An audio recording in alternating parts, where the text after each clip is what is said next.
Backpack Radio. Backpack Radio. Ladies and gentlemen, here we go. Backpack Radio. Ladies and gentlemen, here we go. This is Backpack Radio.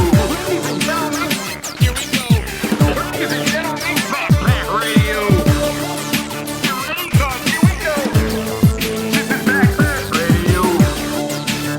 With your host, Vocab Malone.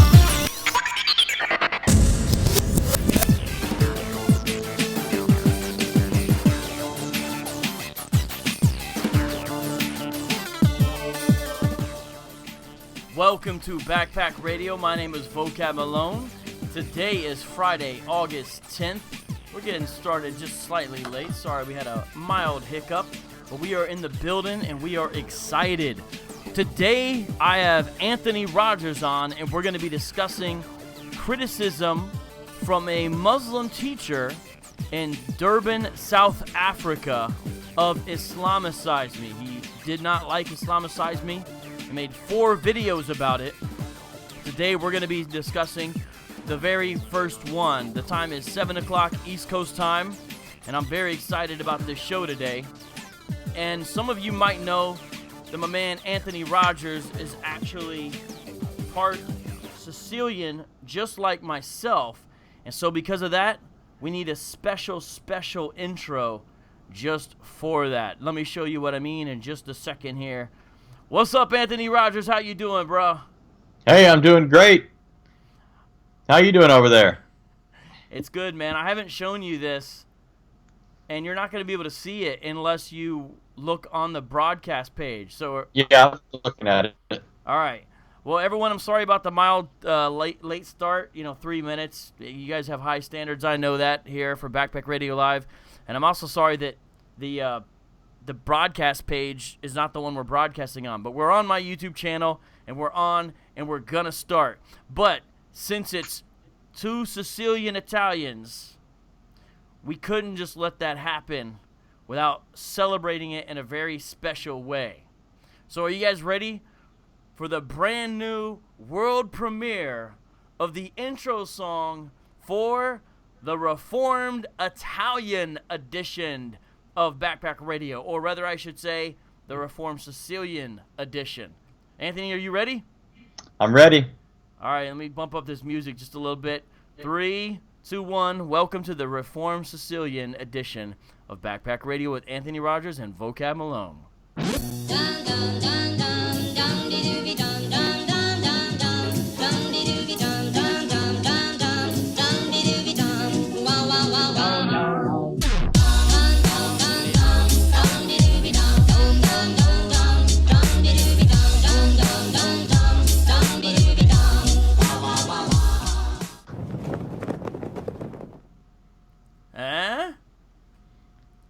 So I'm going to have to go back and listen to that because I'm only hearing it through this the way I'm connected to you. But I could see on the screen the different shots of Italians, the Italian flag. It was pretty dope, if you ask me. I want to see what the people. I'm going to see what the people are saying here in the comment section. All right, everybody, please grab this link and please share it. Please grab this link and please share it with everybody that you can. And it's good to see everybody up in here. We got some great people. Well, Anthony, you were not part as far as some major character in Islamicize me, but you're part in various ways because you're our brother. You're part of Act 17 Apologetics. We've done videos together, etc., etc., etc. And I think you watched it and liked it and laughed. I did. All right, well, see, that's enough to qualify you to be able to comment on this today. So, I'm excited to get into this because, guys, here's what we've got.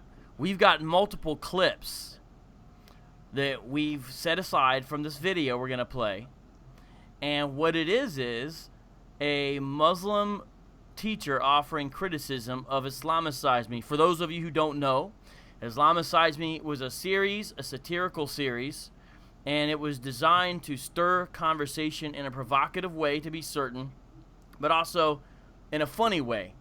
And so some Muslims all over the world have been seeing it, and some have offered some feedback, and we'd like to offer some feedback as well. So with that, actually, I think we should just get started. Here's what I'm going to actually do.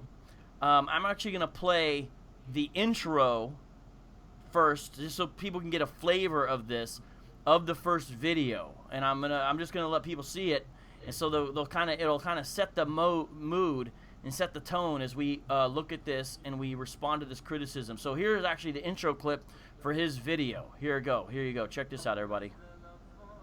Who is the lover? Allah. Who is Ar-Rahman? Allah. Who is Al-Mannan? La ilaha illallah. Muhammadur Rasulullah. Muhammad is the messenger. To Allah is our return. La ilaha illallah. All right, so that gives you a sense there of exactly who is the lover. No, my bad. Who is Ar-Rahman? Stop. Jeez, it's that's hold on. Who is the lover? Okay, all right. It's hard, guys. I got to host a show. I got to do apologetics. I got to have a guest. I got to hit all these buttons. It's not easy. So there's the intro. Now I'm going to show everybody sort of the man who's the main speaker, his own intro of himself, meaning he kind of explains who he is here, and he tells you who he is, and that way you get an idea of who is the man speaking. All right, so I'm going to play that clip before we get into the substance of his criticism of Islamicize me. So let me bring that up real quick. But that was do you like the intro for Islamicize me better, Anthony, or did you like their intro better? Oh well, I'm biased, obviously, but obviously Islamicize me. What does everyone agree? What do you guys think? I'm just curious. All right, so here's sort of the intro of himself, everybody. Brothers, my name is Ahmed Pandor. I'm involved in comparative religion for over 10 years, and I've written 3 books. One's called Mecca in the Bible. The second one is called Muhammad sallallahu alaihi wasallam in the Song of Solomon, and the third book is called The Concept of God's Mercy in Islam and Christianity.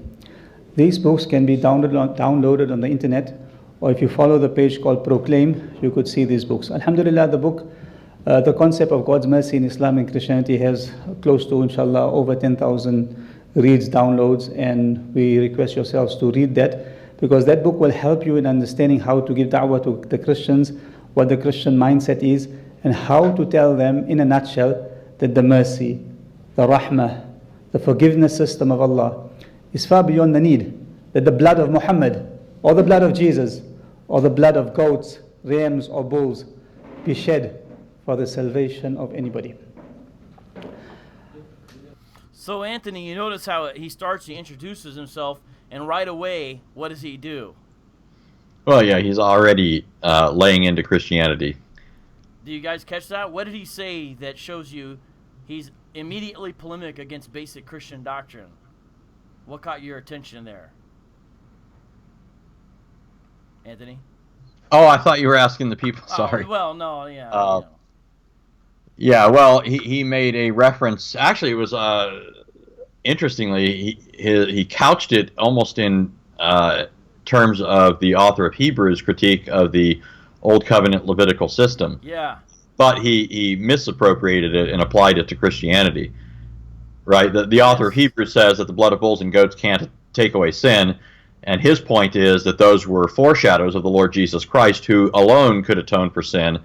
Whereas Ahmed Pandor is using that to argue that God doesn't accept any kind of atonement for sin, certainly not a human sacrifice, much less his own son. So. Right, exactly. Well, so with that, actually, I want to show you where you can get some of his books here. I'm going to bring it up. Okay, this is the website where you can download some of his books. The Islamic Propagation Center International. And I'm going to show you, look at the top here, everybody. Do you guys see? Do you guys see who else's books are here? If it's not big enough, I'll read it to you. Combat Kit. The author is Ahmed Didat. Is the Bible God's Word? The author is Ahmed Didat. What is his name? The author is Ahmed Didat. Christ in Islam. The author is Ahmed Didat. Crucifixion or Crucifixion. The other is Ahmed Didat.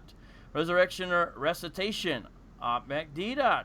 Again, Didat. What was the sign of Jonah? Again, Didat. Who moved the stone? Again, Didat. Muhammad the greatest. Again, Didat. With Muhammad, the natural successor to Christ. Again, Didat. With what the Bible says about Muhammad. Again, Didat. With Al-Quran, the miracle of miracles. Again, Didat. With Arabs and Israel, conflict or conciliation. Again, oh wait, broke the pattern. Look what the next book is. Ahmed Pandor, the man that we are discussing and interacting and dialoguing with today. All the other books are by Didat. So, and this, if you look in the background of the man when he's speaking, Ahmed Pandor, you're going to see that it's also in association with the IPCI.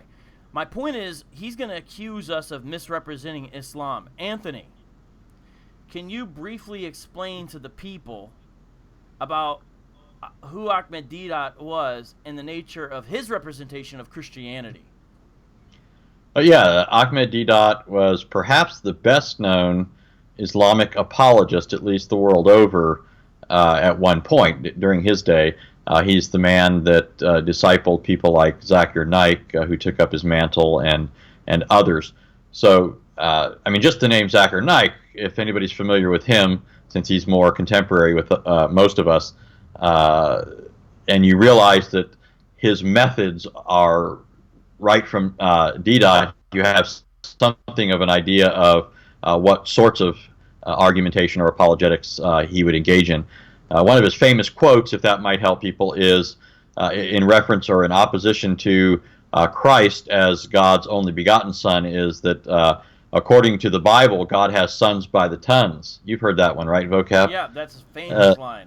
Yeah, sons by the tons, and what he's suggesting there is, since the Bible uses the term sons in reference to angels, in reference to men, and so forth, then Jesus is not really God's son in any unique sense. But that's precisely what the Bible says, right? We are referred to as sons of God by adoption in Christ, precisely because he is God's unique or one and only Son. The Greek term agapetos and monogenes both point to the uniqueness and exalted nature of Christ's sonship.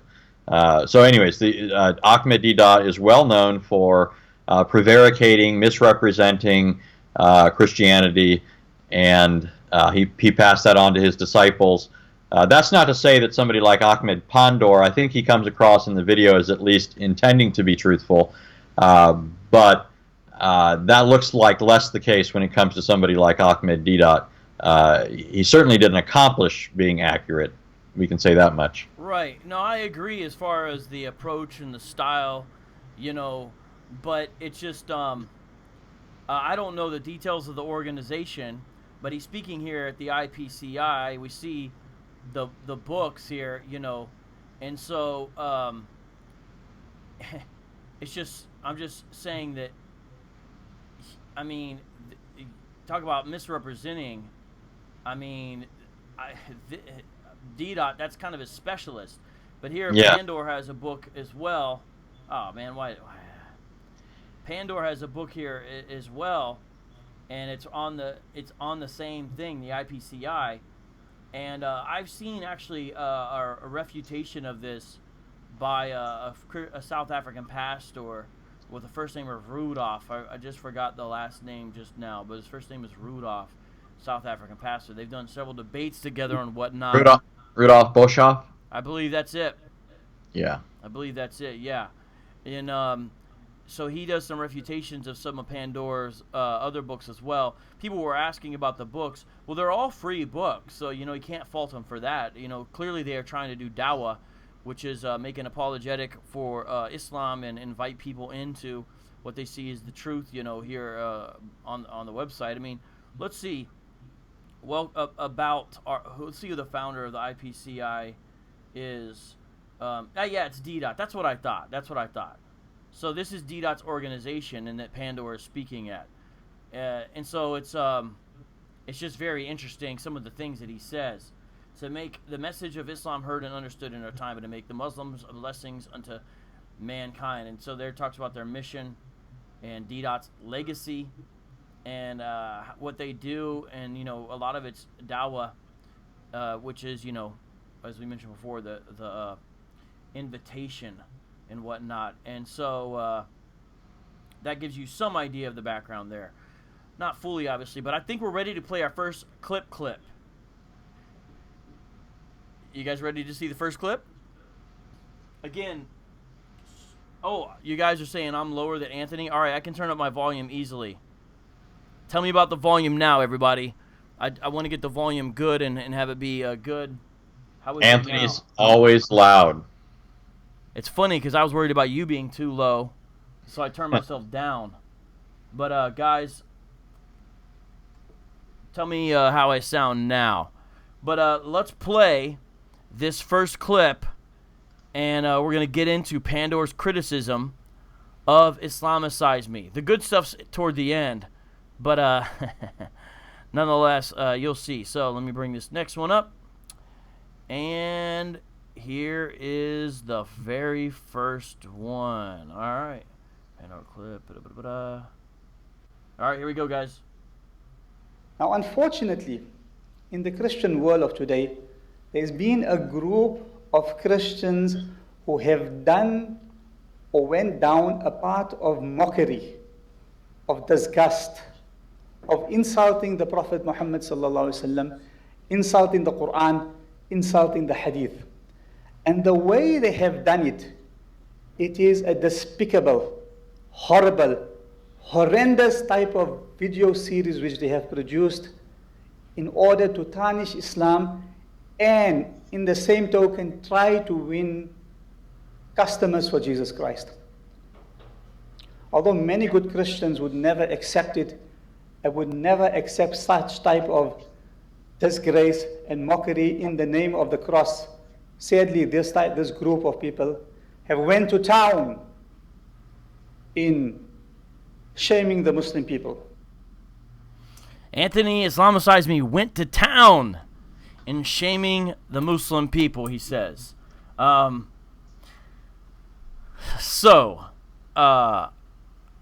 like how he's using American slang, you know, you went to town. I like that. Yeah. But did Islamicize Me shame the Muslim people? Let me one thing real quick, just to back up. One of the things that first stood out to me about that particular clip is what he said you guys ended up lampooning.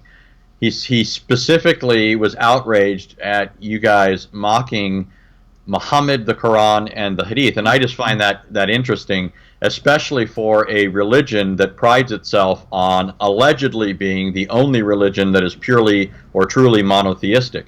Right? The cardinal or chief doctrine of Islam is Tawheed, and yet Muslims seem to have the most outrage when it comes to the person of Muhammad, as if, contrary to their profession of faith, he was in their eyes tantamount to a god or deity. And certainly there's copious evidence for people going overboard in the Islamic religion with respect to the person of Muhammad, and very much encouraged by Muhammad and his companions. So I just wanted to throw that out there. We've done stuff on this in the past. Certainly we have stuff on Answering Islam. David's done stuff on it. But I think it's always important to point out, because Muslims like to say that they're the only truly monotheistic religion, especially over and against Christianity, and yet at every turn they show that Muhammad is the person who is the largest in their eyes.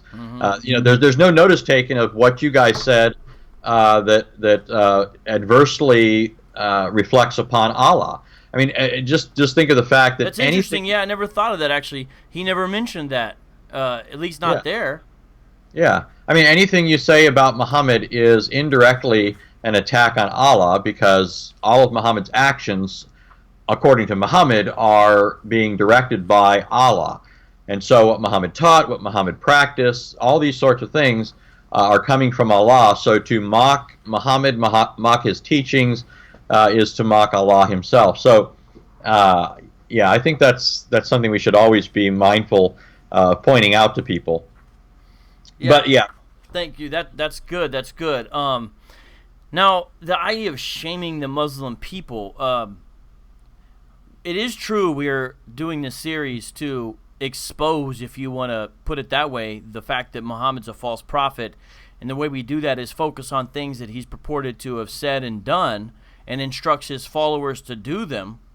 But I never viewed anything as shaming Muslims per se, unless they see that it's shameful to follow a false prophet and they realize it's shameful if you would actually do some of these things. If they see that, I could see that. But the series or the goal is not about that. It's exposure of Muhammad, and it's a provocative way to begin conversation, which it has, which is why we're interacting with this. But also just notice the sort of the strangeness of the language. Maybe you could call it poisoning the well. He says they did this in order to gain customers for Jesus Christ. Customers for Jesus Christ? It's just... yeah. Which is interesting that a Muslim is saying that your intent, now drop the inappropriate lingo there, he recognizes that the intent is to call people to faith in Christ away from Islam, away from Muhammad, away from Allah and the Quran and so forth.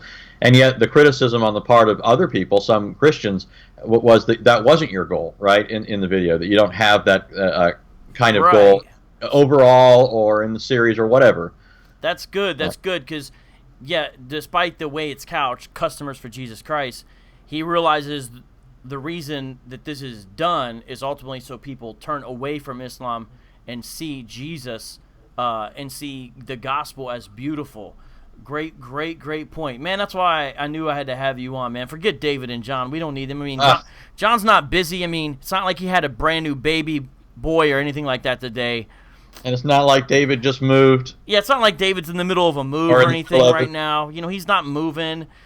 John just didn't have a baby. I don't know why they can't even join. It's not like they're doing those sorts of things. But all I need is Anthony Rogers. But, hey, shout out to you, Ricky Lee, in the Super Chat. The Super Chatter has been supportive. You guys are helping me to go to Austin to do some stuff with Black Hebrew Israelites, and I appreciate it. So thank you, Ricky Lee. Much love to you. All right, now we're going to get more into this because it gets better and better and better as we go on. Now, as I say this, you know, we're looking at these and we're going to interact with a certain way, but I'd be very willing to talk to Ahmed Pandor if he ever wanted to talk in a serious way. You know what I'm saying? I'd be very down to do that. And as far as his overall approach, there's some times where I think he does sort of a passive-aggressive thing, but overall he seems genuine and sincere, and I almost felt like I hurt his feelings at sometimes. He almost made me feel bad a few times, like, I'm sorry, it looks like we kind of hurt Ahmed's feelings. Now, I know he's not saying that's what it's about, but he was nice enough that I wouldn't want to hurt his feelings. You know, that wouldn't be my intent. But nonetheless, let's go on to the next one here and look at this clip right here. And this, guys, I'm going to tip my hand here. This clip right here is my favorite clip. It's a minute and a half. So, but everyone, please listen. Is the volume good? I need to know, is the volume good on the video clips, and is my volume good? Everyone let me know, because you have to hear this clip, and you have to watch this clip to the end. This is my favorite clip we're going to play today. So everyone, listen close to this clip. Maybe you'll enjoy it as much as I do. Here we go. Listen in.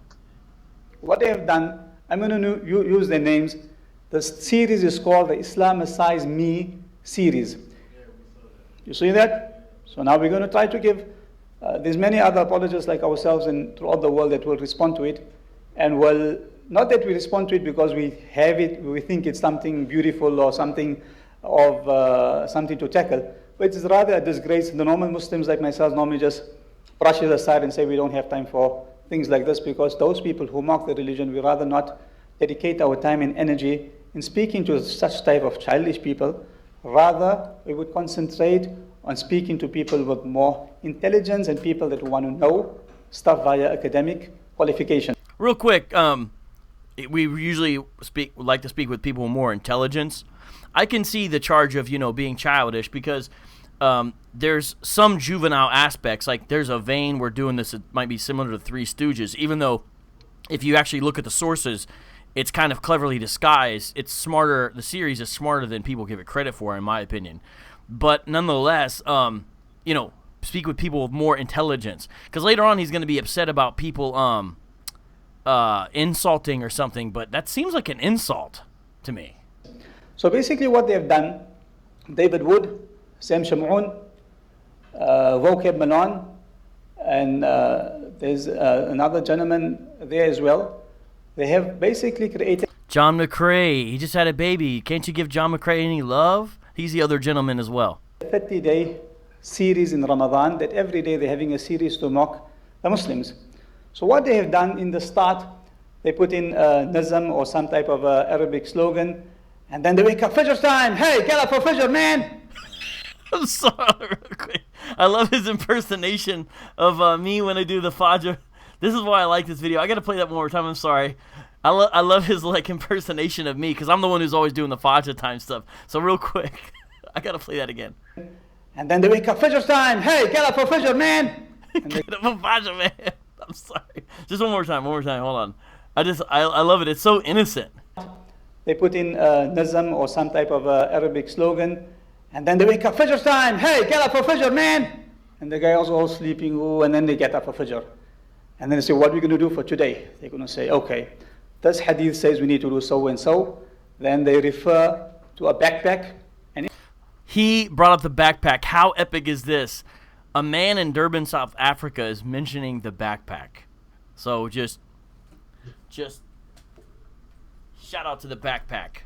But now listen to what he says, guys. The backpack they want to get, they put the backpack, a picture of the backpack where the Kaaba is, and people are make tawaf and sing a stupid backpack type of music, asking backpack, what do we do? Did he just say it was stupid? Hold on. Kaaba is, and people are make tawaf and sing a stupid backpack type of music, asking backpack, what do we do? He's. How could this be stupid? This right here. How could this be stupid? Oh, it's not letting me. How could this right here be stupid? Backpack, magic backpack. I'm the make the Mac attack backpack. With this sack reacts, I'm like a maniac. I got stacks of facts to keep you all on track. That could never be stupid. What they have done, I'm going to use their names. All right, so that's really actually, overall though, I felt like that was a decent description of Islamicize me as far as the setup. I thought that was a decent description. You know, they wake up every morning, they play a song, they consult the backpack, and then they look at a hadith for the day. I mean, what do you think of his overall description? He's trying to describe it to the audience, although you can't hear it very well, but if you watch this full video, there's people in the audience who say, we've heard of that series. There's people in the audience who are aware of what he's talking about. But Anthony, what do you think as far as his general description there? Yeah, well, definitely he's setting it up for, he's poisoning the well, as you mentioned before, but he's also, I think, setting himself up for a big fall, because in the not-so-distant future of his talk, which I think you're going to get to, he's going to do the very thing that he's accused you guys of doing, which is stooping to being childish and so forth. I don't want to jump the gun on anything, so I'll just leave it there, but I don't think you get a... I mean, I don't think if that's all I was hearing, that I would understand what's really going on in the Islamicize Me series. I think I would get the idea that you guys are mocking Islam, but I'm not sure that it would really be very clear in my head what he's actually saying. Right. Yeah, I got you. Well, he's gonna. But let's get into the next clip though. So far he's just kind of laying the groundwork. Ahmed Pandor there. And then remember, this is on a series on Dawah. So what he's saying is, hey, if we're going to do Dawah to Christians, we need to have an idea of what's going on in the evangelical apologetic world. That's what he's saying. Now, this clip right here I'm about to play, he accuses us of lying about Islam. And that's why I wanted to interact with this, because I understand some of his criticism. I actually do. You know, I have an open ear. Ahmed Pandor, I want you to know that I'm hearing what you're saying. I don't... And maybe this is really how he feels, but he says we lie about Islam. I don't agree with that. That is not an intention. And the sources, I think, that we brought out show otherwise. But let's listen to this, what he says. Yes? Yes? So what they're trying to do then, they playing with your emotions, they're making you feel disgusted. Then they have one topic. They play with your emotions, they make you feel disgusted. First of all, those seem like two different things, but I think he's saying because of like maybe some of the disgusting things that we portray. We'll see what he means as we go on here, hopefully. There are 30 topics and in the most despicable, horrible manner. It could have been actually a lot worse. I know what he's saying, but remember, for example, the water that you can drink, apparently according to Muhammad, in the original source of the hadith, everybody, do you know that it speaks of women's menstrual rags being in the water, and Muhammad still declares it clean water? We didn't portray that in Islamicize Me. It could have been worse, is what I'm saying. Portrayed things and twisted it and lied about Islam in order to tarnish the hadith. Wow. Anthony, I am going to let you comment on it, but I just want everyone to hear what he said and let that sink in. Twisted it, lied about Islam in order to tarnish the hadith. Everyone let that sink in. Anthony is going to comment on that. I know it, but here. Now, if this was done by an agnostic, or if it was done by people without any faith or morals, or done by people who claim to be atheists, it would be fine. It would be one of those things, like, okay, it's just one of those things. But the sad reality, it is done by the evangelical nutty community who have lost their own respect for the Bible, their own respect for Jesus Christ, and they have lost the essence of being Christ-like, have produced such utter trash. That is quite a charge. Anthony, I'll let you respond first, my man. Yeah, several things here. But one, I think the main thing that stands out to me on this is if the things portrayed in the series were done by people who claim to be atheists or agnostics, Pandor says, then it would be somewhat understandable. He's not saying it'd be excusable, but it'd be understandable. These are people with no standards, no morals, and so forth. But then he goes on to say it was being done by evangelical Christians who claim to follow Christ. So he's already insinuating that this is something contrary to what the Bible teaches, contrary to what Christ teaches. But the thing I wanted to focus on is in the video series, you guys are merely portraying what Muhammad did, what Muhammad practiced, what he taught, what he passed on to his followers, what they did with him, many of which are considered to be normative still for Muslims. Right? There are some things that maybe a Muslim might try to argue has been rescinded or abrogated, but for the most part, the things that you guys portrayed in the series are things that are still standing commands and practices for Muslims. And so here's the point. If you guys merely portraying those things is so objectionable, then a fortiori, what is it when somebody actually does them?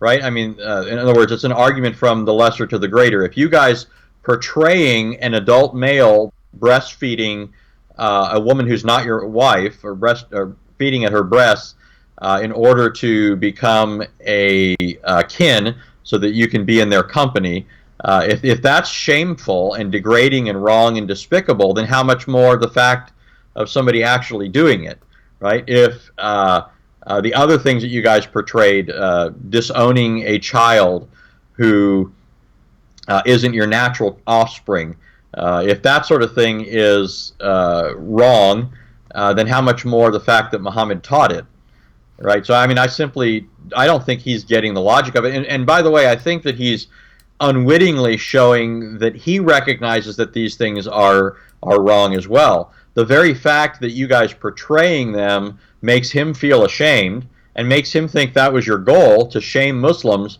I think is an unwitting indication that he's not he's not at peace with this in his own mind. He does it because Muhammad taught it. He's convinced Muhammad's a prophet. But if you remove his conviction about Muhammad from the picture, he'd be laughing at these things, I think, as much as we do. Well, what he's saying is that we are lying about Islam and twisting the sources. That's what he's saying. But then that only underscores my point, because we can demonstrate that that's what the sources teach. The fact that for him this must either be a lie or he must convince others that it's a lie shows that he does not like what it was that you guys were portraying. Right. So if it's demonstrable, right, that you guys were accurately representing the Islamic sources, then he finds those things that Muhammad taught shameful. Right. Let's see here. Let me play the next clip, because he's gonna, as we go on, because he hasn't done it so far, he is gonna get into some specifics. So this next clip is 50 seconds. Now, Anthony, watch what he says here. This is very interesting, because Muslims, I thought, were supposed to believe in some way the scriptures of the Christians and the Jews, but here he says, hey, we could mock the Bible. And he implies there's mock-worthy things in it. Listen to this, everybody. First of all, as Muslims, we do not go the route of disgrace. We do not lower our standard of da'wah, going into mockery, I don't and know if saying it's playing Isaiah vocab. It's not playing? I don't hear anything. Maybe it's playing on the Oh, video. you know what it is? You can't hear it now when I have my headphones on. Oh, okay, that's fine. Well, you got to be able to hear the clip, though, so I'm not going to be able to... I'll take out my headphones when I play it so you can hear it, okay? Ready? I'm going to play it again. All right, here we go. First of all, as Muslims, we do not go the route of disgrace. We do not lower our standard of da'wah, going into mockery, and saying Isaiah walked for 3 years naked, and produced a mockery video of Isaiah going to preach naked. And if we have to open the passages of the Bible, there's a ton of things we could make a mockery of, but our faith and the teachings of Muhammad sallallahu alayhi wasallam has taught us that do not insult them in a way which is not fair. As the Quran says, وَلَا تَسُبُّوا الَّذِينَ يَدْعُونَ مِن دُونِ اللَّهِ فَيَسُبُّوا عَدْوًا MashaAllah. They do not speak bad of a deity besides Allah, lest in turn they would speak bad of Allah. All right, so let's interact with there. First of all, let's deal with the charge that if Muslims wanted to, they could go into the Bible and mock it. What's your take on that, what he means by that?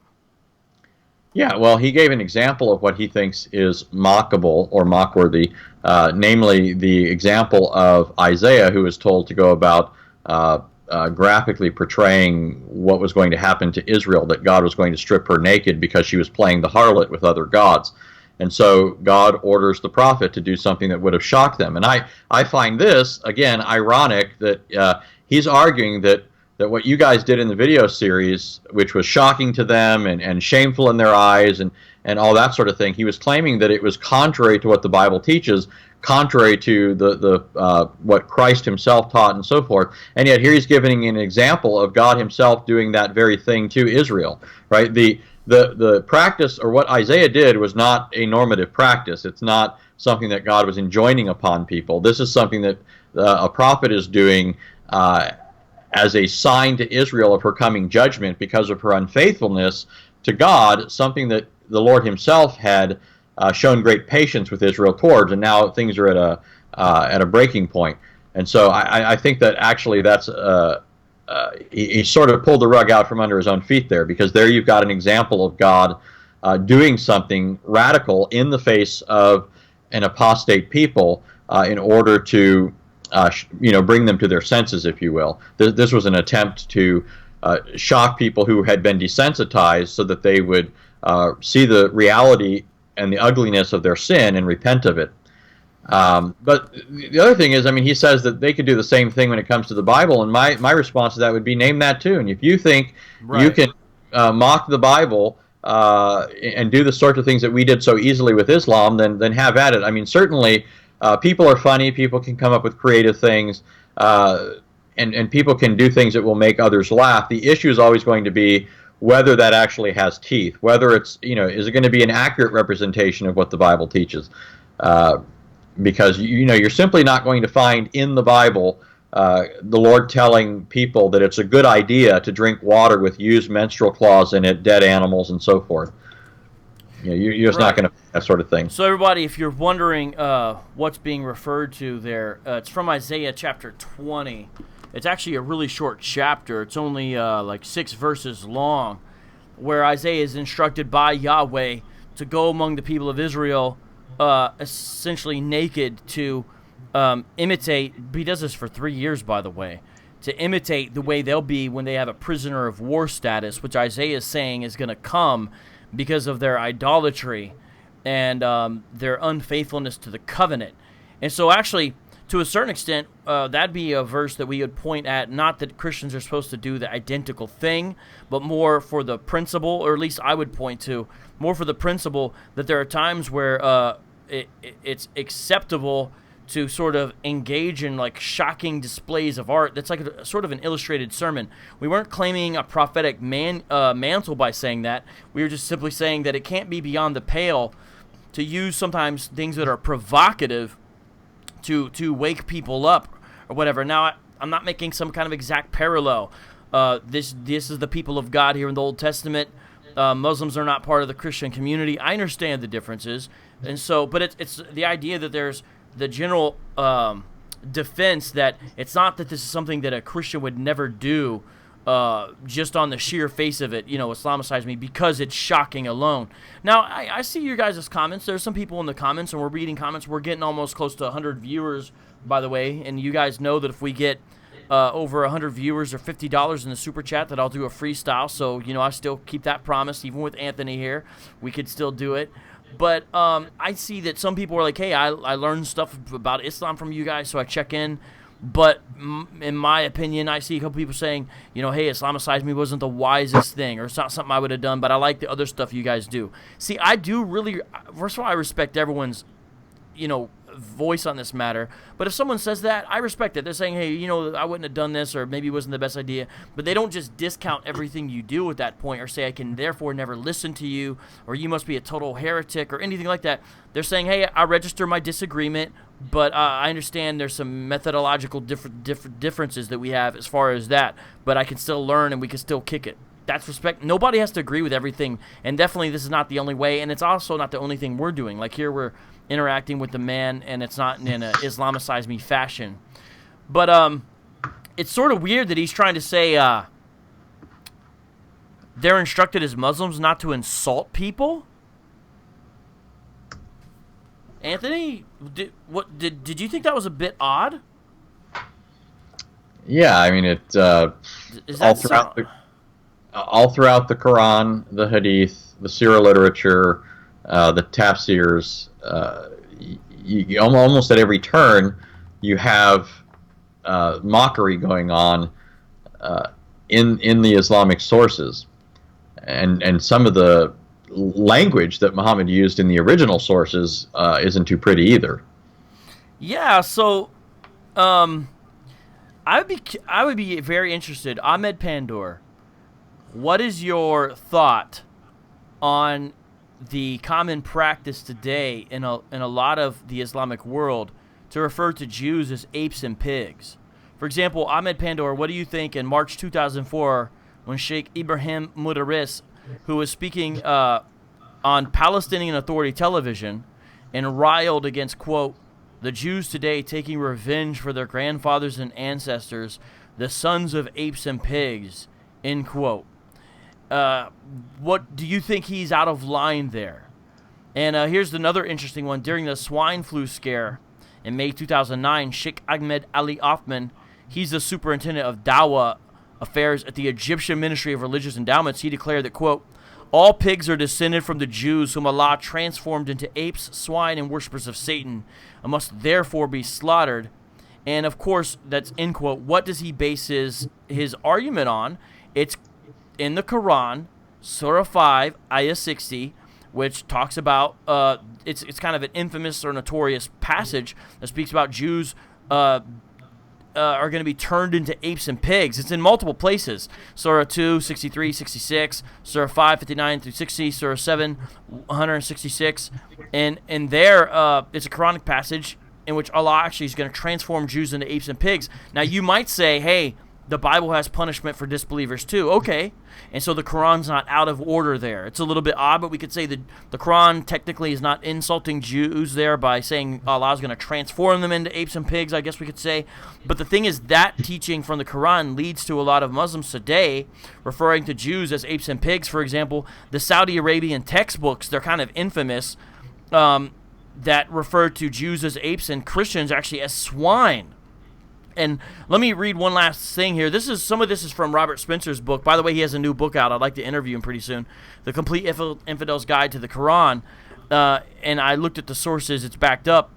In April 2008, a British employment tribunal awarded £70,000 to a teacher who had been fired from a Saudi-funded Islamic school for exposing that the school's textbook spoke of, quote, the repugnant characteristics of the Jews, and asserted, quote, those whom God has cursed and with whom he is angry he has turned into monkeys and pigs. They worship Satan. Now, my point by saying that is, some other Muslims believe that's justified language towards Jews because of the Quranic passages. What does Ahmed Pandor think? Does he agree or disagree? I'd want to know. I mean, do you want to mention anything about the idea of the Muslims aren't supposed to? I'm glad if he thinks so, and I hope that's true. Although, doesn't he insult us in the video? Yeah, oh yeah. He calls you guys clowns. He already referred to you as childish, and not intellectual. But he says Christianity is garbage and rubbish and that sort of thing. So he does all that. I have a couple of references here, but first I want to ask if this is a PG show or not. I mean, we are talking about Muhammad, and so it's always hard to be PG. Okay, everyone, if you have kids, you're worried about what Anthony Rogers is about to do, please tell them to leave the room. We can say what we need to say, Anthony. Go ahead. Okay, so just a couple of quotes regarding Muhammad's mouth and how he talked about others, non-Muslims. Here's something from Ubay bin Ka'b. Ubay bin Ka'b was one of Muhammad's companions. He's considered one of the righteous of the first generation of Muslims that Muslims look to, and from whom ultimately they get things like the Quran and the Hadith. Apart from these people, you don't have any of those things. So we're told Ubay bin Ka'b told that he heard God's messenger, meaning Muhammad, say, if anyone proudly asserts his descent in the manner of the pre-Islamic people, so now let me just stop there for a second. He's saying if anybody is boasting in their descent from earlier ancestors, then here's what Muhammad says to them. Because remember, part of the objection of people in the Quran to Muhammad is that they're, pure stock. They come through this descent. They've been worshiping the same God that their fathers worship.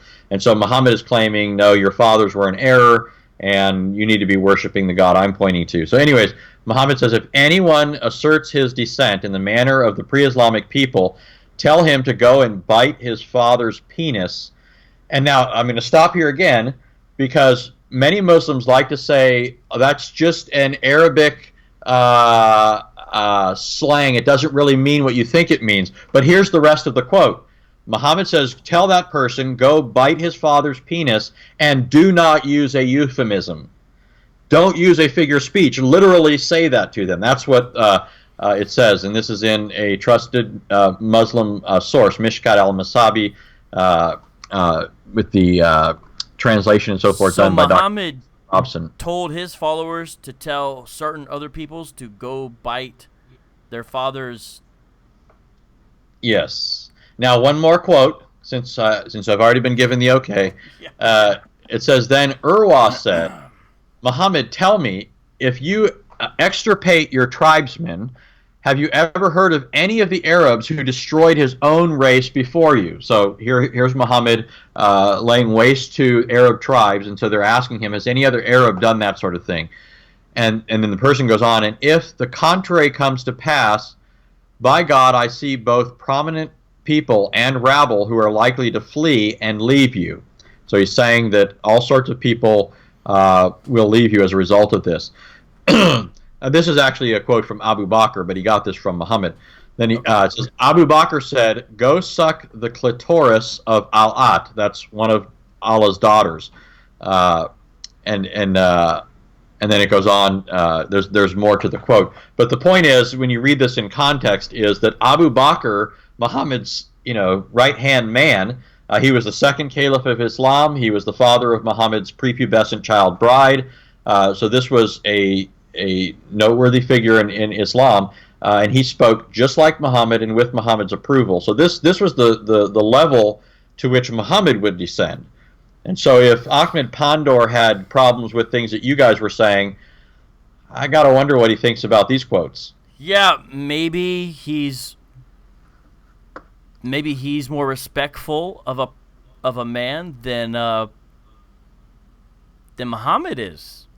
because calling us clowns or childish, hey, I can handle that.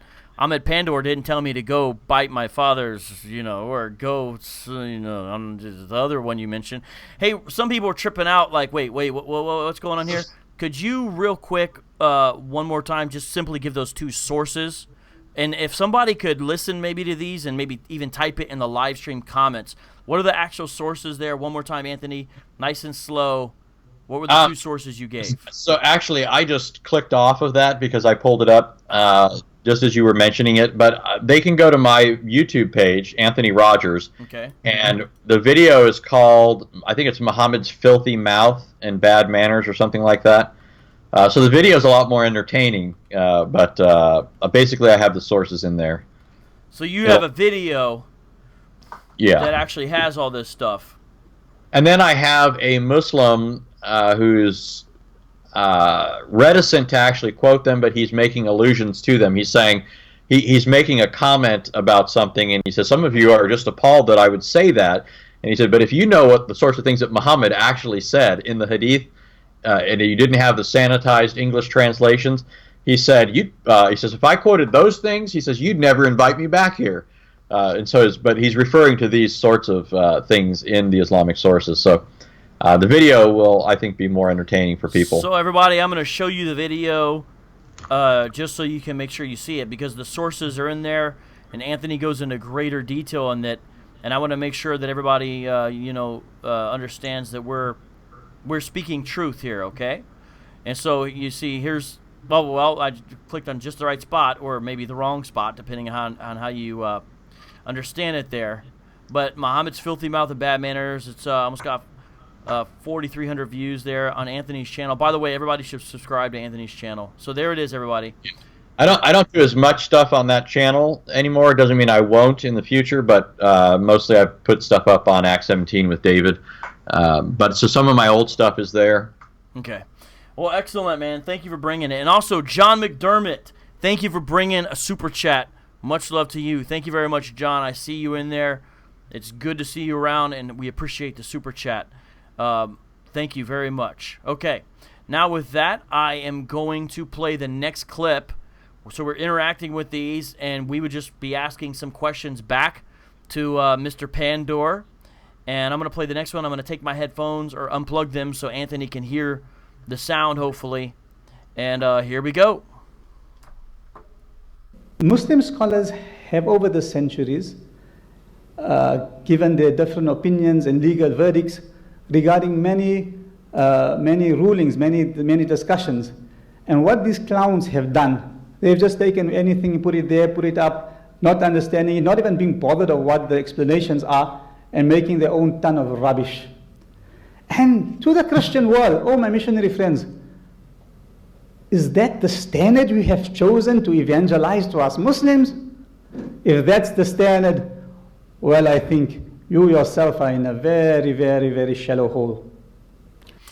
I like this guy, but unless I'm missing something, I don't know what it means to be in a shallow hole.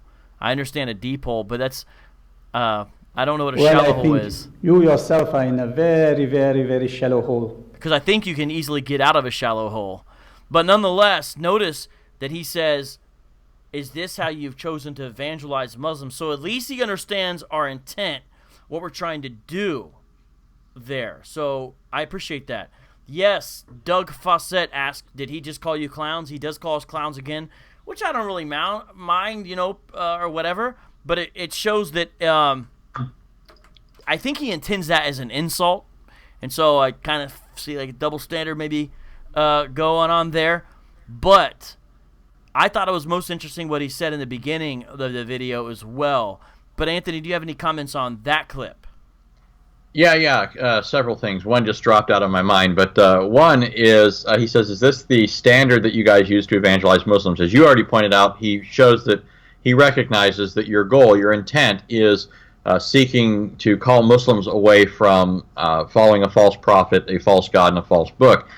But two, I wanted to say this earlier, and this gives another occasion to do so, but that you guys wouldn't say that's your only goal, and I think this is important to point out. Right, yeah. You guys are not only trying to reach those who are Muslims and this other point that I'm going to make isn't the last of it either. There's more to be said, but you're also seeking, and I know this because I know David, and having spoken with David about his, what he's doing. Obviously, I know you too, but I mean, I've spoken at length with David about what he's doing in the kinds of videos that he's making, and it's not simply trying to reach Muslims. It is that, but it's also trying to inoculate people from being attracted to Islam. Anybody who's dealt with any religious group that has weird beliefs and weird practices knows that those aren't the things that they present up front, right? Those aren't selling points. People don't knock on your door and say things like, yeah, we're a weird cult. We ultimately want to get you in here so our leader can take your wife and and then raise and groom your children for himself. And they don't do that sort of thing. That's second, third level stuff, right? So one of the things that David is doing, and that I've done as well, is I'm seeking to reach people that might eventually come across Muslims and may need to be armed and know what sorts of things to bring up with Muslims so that they're not attracted to something that's not really what they think it is, right, at first.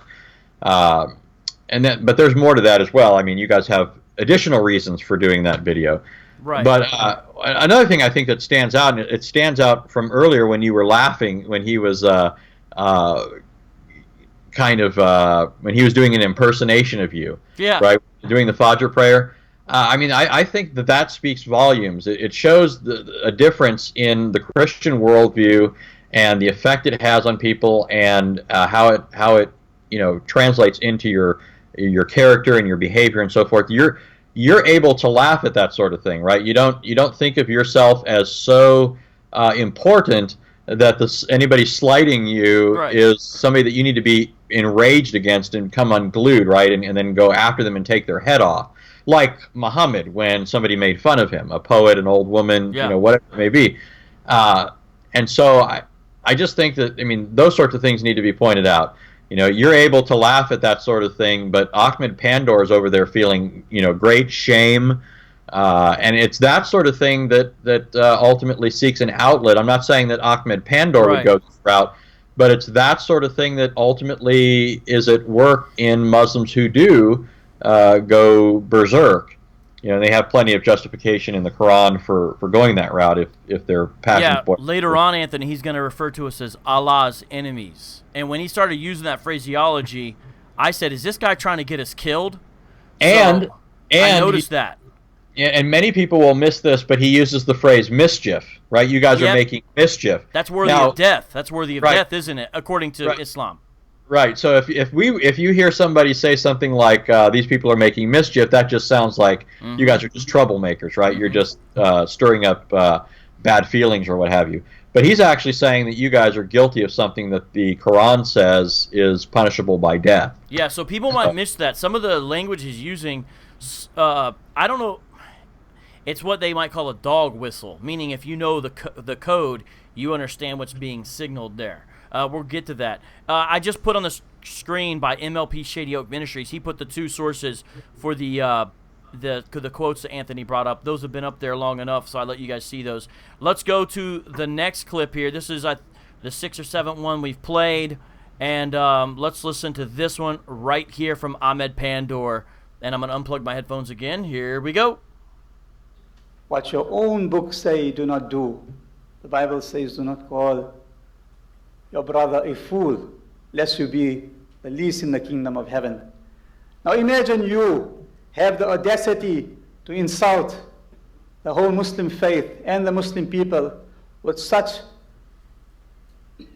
rubbish, and you think you're going to have place in the kingdom of heaven? I don't think so. And you think you are doing this to invite others to the cross, and you might be having 2 or 3 people that said, okay, we left Islam and now following the cross just because of the videos of the Islamicize Me series and the explanations. You think that's going to help?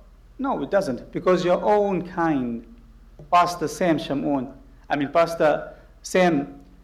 and many other, James White, even South Africa's Rudolf Bushoff, as well as the other clergy of the country, are in total despair and total hopelessness of what we have done, O Islamicize group. Total hopelessness, total despair, other Christians across the world because of what we've done. A few things here, and yes, I'm going to definitely let you say something, Anthony. I know you're raring to go. Shout out to my main man, J.R. O'Neill, in the Super Chat. And shout out to you too, G-Con, in the Super Chat. Thank you to the Super Chatters. G-Con, I'm going to put your question on the screen on a second, but first we need to interact with this clip. Notice he brought a Bible verse. We need to briefly deal with that. But also notice how he said, so what if a few Muslims turn to Christ because of these videos? Yes. That was music to my ears. I mean, he's saying, so what? And seems to condemn us to hell there also, then transitions into saying, hey, even your own kind don't agree with you. I know he was messing up on the first name. He was saying Sam. I think he recognized that was a mistake because, of course, Sam was part of Islamicize Me. He does mention James White, and he mentions the man from South Africa. I don't know what Pastor Rudolph has said or hasn't said, but even if he disagrees, I hope that him and I could still be friends and we could talk about those differences and maybe find ways to work together. But nonetheless, there was a lot there. Anthony, what do you want to say, my man? Well, remind me to tell you something after the show, by the way, but first of all, he quotes Matthew 5, or paraphrases it, where it says, don't call your brother a fool, and he's basically saying that you guys are guilty of doing that because you've said and done that sort of thing in the Islamicize Me series. You've at least portrayed it, right? You've shown the foolishness of what Muhammad taught, and therefore have insinuated that those who would follow that are fools.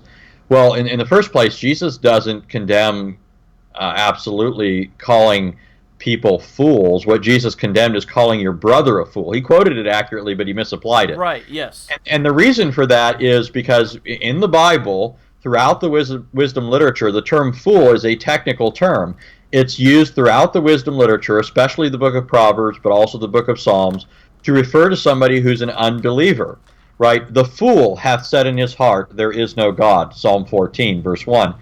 Over and over again, the fool is somebody who does not believe in God, or at least does not show by his actions that his faith is genuine.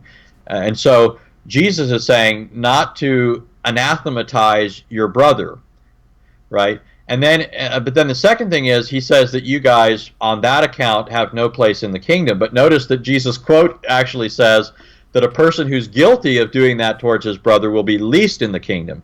So a person who's characterized by that kind of thing towards other Christians can expect to that his reward will, if you will, be lessened on account of that. But he doesn't say that a person is ipso facto excluded from the kingdom because right.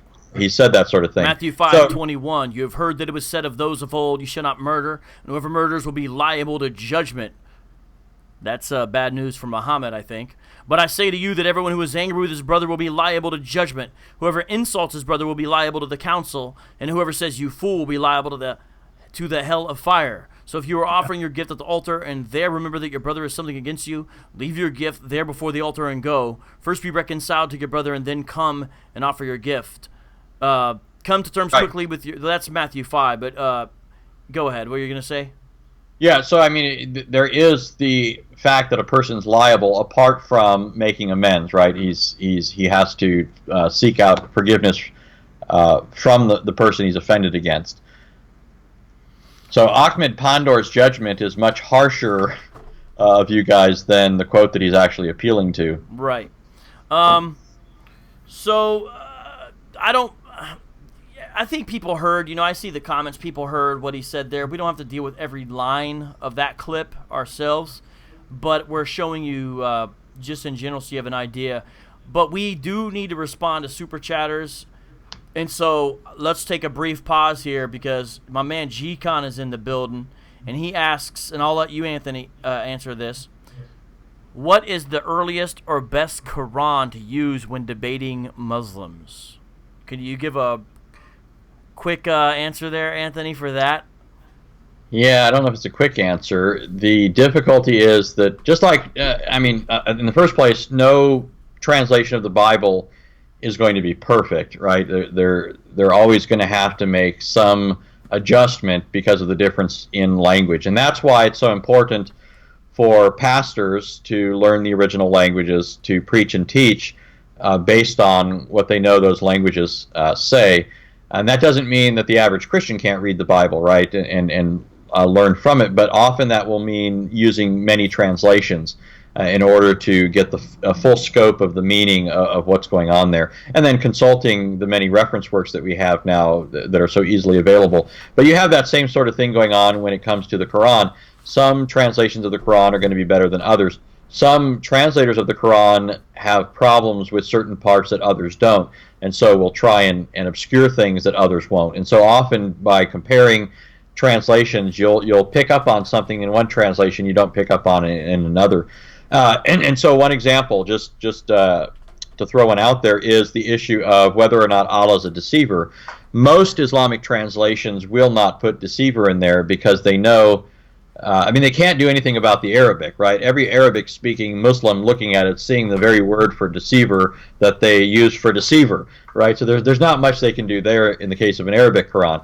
But in English, they can put schemer, plotter, that sort of thing. But you can find deceiver in some translations. Some Muslims are, not, put out by that. They don't have a problem with the idea of Allah being a deceiver, so they will actually include it in their translation. And if you want to see that, you can, by the way, a great resource is islamawakened.com. If you go to islamawakened.com and you choose the link to the Quran, it'll pull up every surah and every ayah of every surah of the Quran, and it will allow you to select just individual verses, and it will show you that verse in like 50 different translations.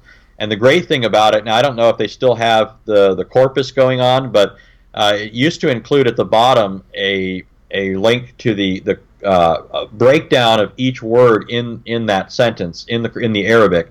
And you can trace out how the word's used throughout the Quran if you use that link. But anyways, you'll find if you look at Surah 354 or Surah 830, you'll find that some translations will refer to Allah as the greatest deceiver. So anyways, that's probably not a... Well, Anthony, let me ask you this. I hear most people say the Sahih International is probably the best overall reliable translation. Like if you've got to get one as far as the accurate... Now, that doesn't mean that's the one... someone even said that in the comments, JSB. That doesn't necessarily mean that that's one the Muslims themselves will respect, but I've heard that's the best overall. Well, so it's useful on certain things. One thing, though, I think it's difficult at points because it adds a lot of parenthetical comments. Mm-hmm. And so for one thing that you're not going to get if you read that is you're not going to get a sense of just how elliptical and ambiguous the Quran is. Right. Because it's got parenthetical comments all over the place, filling in large gaps that make it more intelligible. Right. The Quran is not as intelligible as any English translation, but that one's even more over the top than others. Another thing is, for example, the Quran... Muslims, every Muslim will tell you that the Torah was written by Moses, right? This might come as a shock to people. There's no statement in the Quran that Moses wrote the Torah. You have statements that the Torah was sent down by Allah, and you have statements about Moses receiving a book and different things, but they're never put in the same sentence, right? So you can't know based on the Quran alone that that Moses wrote the Torah. But if you read that translation that I might be. You're referring to the Hilali Khan version, right? Or Sahih International. Okay, so yeah, similar point though. I don't know if we're helping G-Con. Let me give a. Yeah, you give him an easier answer. So here's what I'm gonna recommend G-Con to do. The worst translation I'm gonna recommend to you because it's prominent and you get a sense of what an apologetic translation looks like. My point is, Yusuf Ali purposely changed the things at certain points to actually make them polemical or more apologetic. but it's important to know the way that's done. I'm not saying this is the best translation. I'm saying it's helpful to know and have. It's so common. And the reason why I recommend this Yusuf Ali one is because you could get one that has little commentary there. And again, I'm not saying it's totally like honest or good commentary, but you kind of need to get a sense of what's being said. So I recommend that is kind of like the low denominator simply because of its prominence and things like that. Now, let me mention this one. This is one that probably a lot of Muslims necessarily won't accept, but this is the most helpful for a Christian to know what a little more honest and scholarly Muslims say. It's the Study Quran. It's kind of expensive, but I find it very helpful because the comments themselves are illuminating, and they do some apologetics and the commentary, but I found the commentary in here a little more forthright compared to other Islamic commentaries. Now, I don't have the same background or level of knowledge Anthony has, but if a person had to get 2, I'd recommend those, and if a person could get 3, the Sahih International. If you only got to get 1 and you're just starting out, I get the Study Quran. That's just me, not because most Muslims will accept it, it just has the most information, and it'll be very helpful because you're going to run into the problem again and again of a Muslim saying, well, I don't like that translation or it's not in the Arabic. You're going to run into that anyway. So just get one that's helpful. I would get the Study Quran, Yusuf Ali, super easy, Sahih International. So those are maybe 3 that I'd recommend. You recommended Khan. No. I'm just... I started commenting on the Hilali Khan version, Sahih International and Hilali Khan. Anyways, that's a great question. I wish there was an easier answer, but the website's probably the best thing. What's that website one more time, and then we got to go on to our next clip here. IslamAwakened.com. Okay. Excellent. Yeah, there are other resources there, but the Quran link has a lot. Excellent. Thank you very much. And hold on, let me make sure here. Let's see. Number 7 is the next clip. This is all from one talk, by the way, guys. All right, now he begins specific criticism of Islamicize me. And my favorite part of this video is he complains because David only wears 1 thobe. Listen to this, guys. And the other part, okay, let's see what they've done. First of all, David Wood wore 1 thobe for 30 days. He didn't change his cloth. He wore one thobe. The other guy had earrings. No Muslim wears earrings, 2 earrings and comes there. The other guy, he comes, I think he comes Fajr time and wakes up people for Fajr with what? With swearing words, F's and B's. How do you wake up somebody for Fajr with a swearing word? That's not Islamic law. I'm the other guy. I never woke up anybody with F's and B's. Now the F, I could see where he got that from because there's a part where I think we say Mother Faja or something like that. There's a part, and some people thought we were swearing, and so that was unfortunate. But that was just one of the days, and I say Mother Faja, okay, is a variation. But the B, I don't know where he got that part from, but it wasn't a swearing word. It was just a way to say hey Faja, but in a different way. Now the earrings in John's ear. Remember, the storyline is we're atheists who just now are trying out Islam. So we don't always get within the story itself, we don't always do everything right or get everything right. We're learning as we go. That's kind of the essence of that. And it's like a reminder, we're playing characters here. You know what I'm saying? We're learning, we're characters. It's actually not really all the way real. So it's really within the storyline of itself, We're not saying that Muslims would wear gauge earrings or that maybe they would say, I don't know, it's just odd. Now, again, it's odd he has a problem with language considering some of the things Muhammad himself said that we've discussed a little bit. And remember, there's a lot more there. But couldn't it be possible that David's character, Dennis, had more than 1 thobe of the same color? Or the same color, but more than 1. And the funny thing is, in real life, he did. We had more than 1 of David's thobe because if you remember, there's a part where we rip one when he's doing the Halal Hogan. I'm like, you're Halal Hogan after we beat up the pimp or whatever.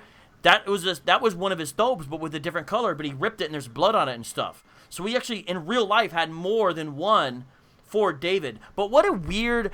Here's what I got by this, Anthony.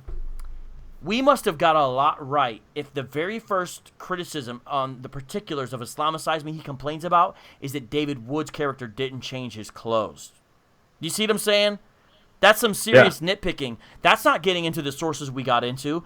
If he's going to complain about John McCrae's character's earrings, that shows you there was a lot that was right in there. Now, we're going to play some specifics later, but I just wanted to bring that out. Do you have anything you want to say to that, my man?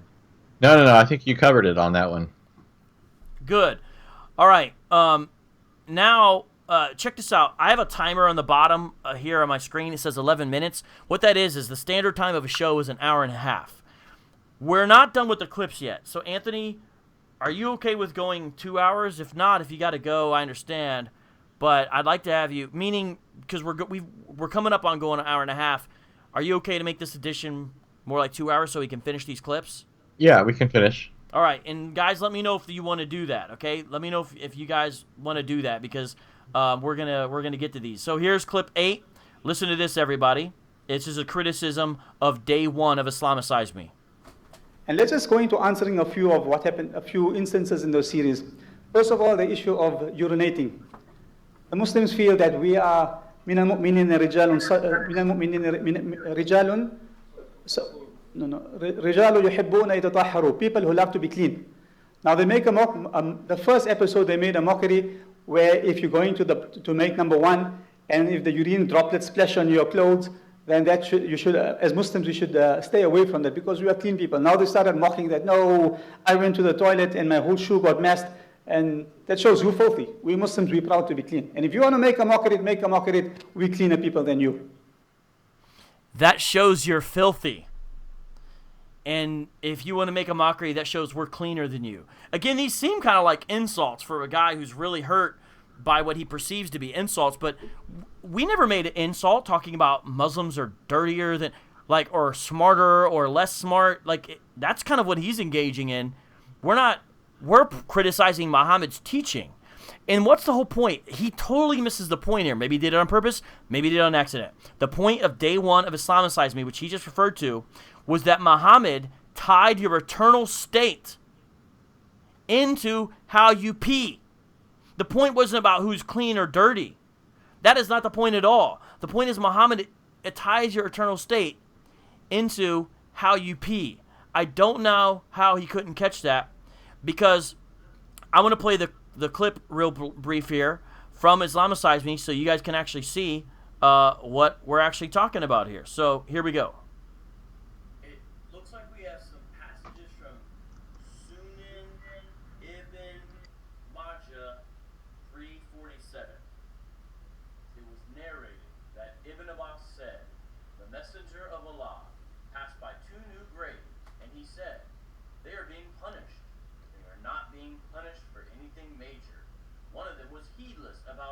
preventing urine from getting on his clothes, and the other used to walk about spreading malicious gossip.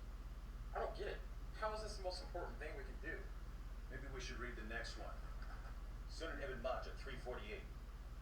It was narrated that Abu Hurairah said, the Messenger of Allah said, most of the torment of the grave is because of urine.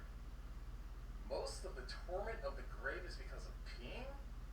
That's why the backpack told us we need to learn this. Well, what do we need to learn about peeing? Backpack, what's the correct way to pee? There is no mix-up. The prophet can't fix up.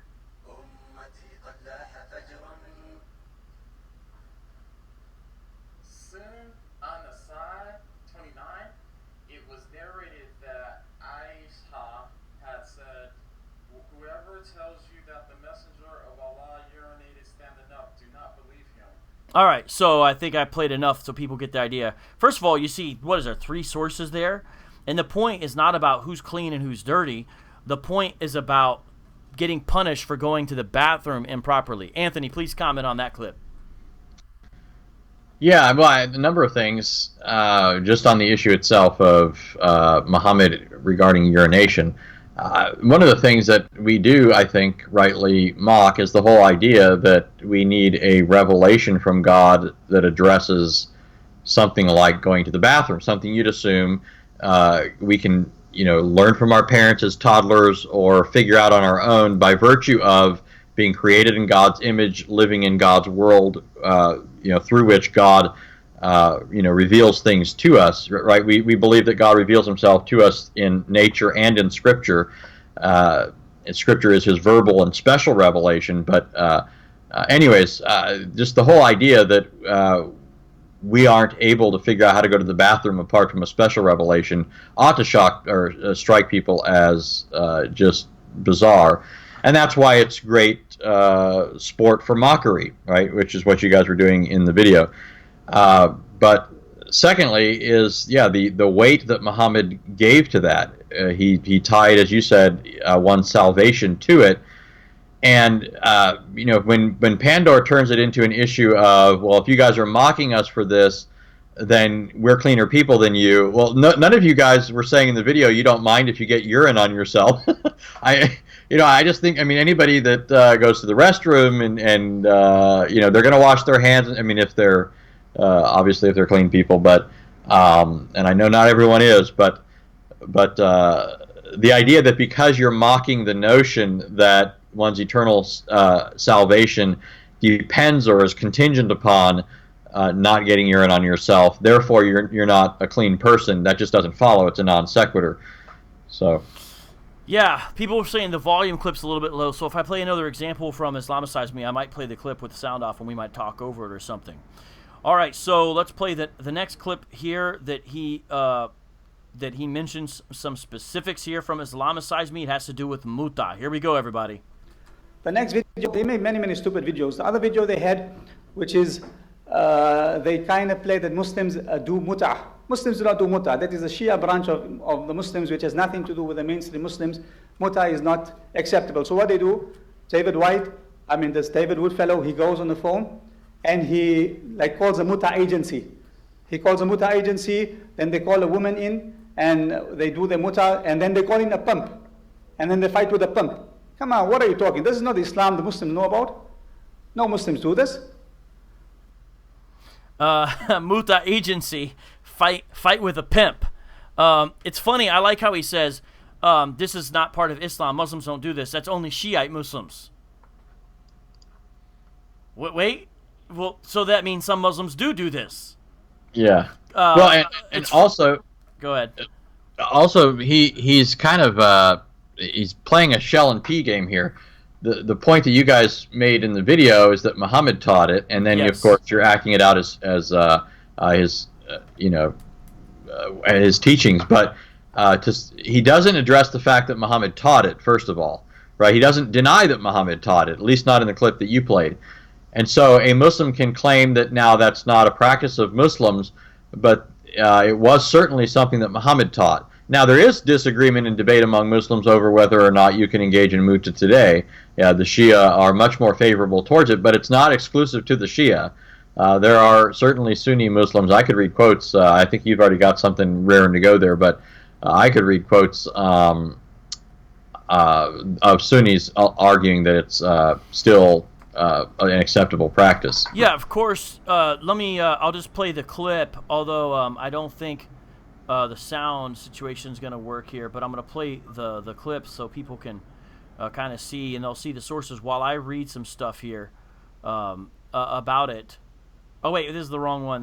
Sorry, guys. Hold on. Right. Okay, there we go. Yeah. All right, let me turn this down. Okay. All right, so while that's playing, I'm actually going to read some stuff here, everybody.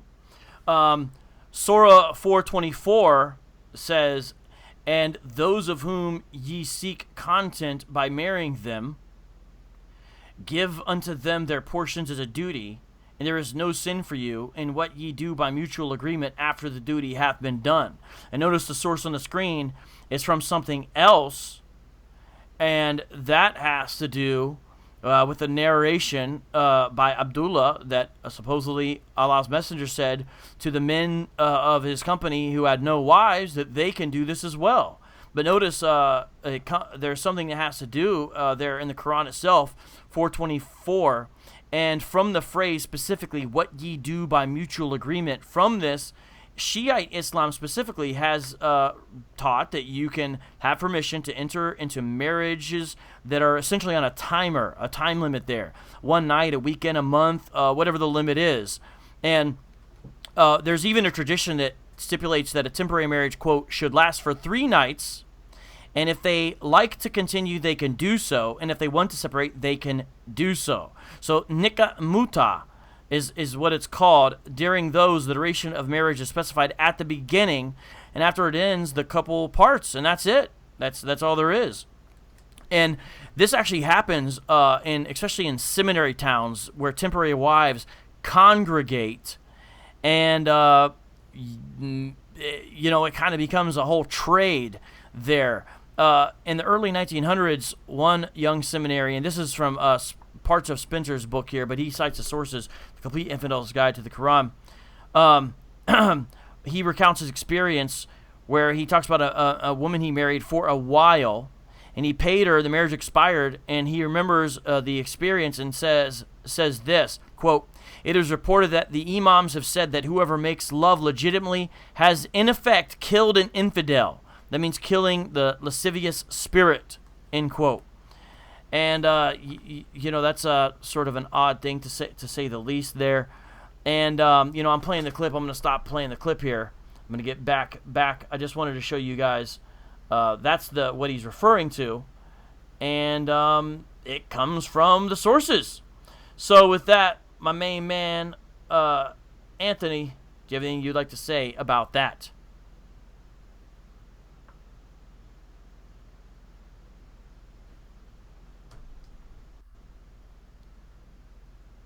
I don't hear you, Anthony.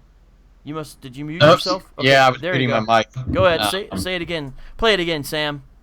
Well, I mentioned before that there are Sunni sources that still teach that muta is a acceptable practice today. So I just thought I'd throw that in there with your. In fact, it's not. I mean, you could argue that while there are Muslims who say it's no longer something that we practice today, even though Muhammad and his companions did it.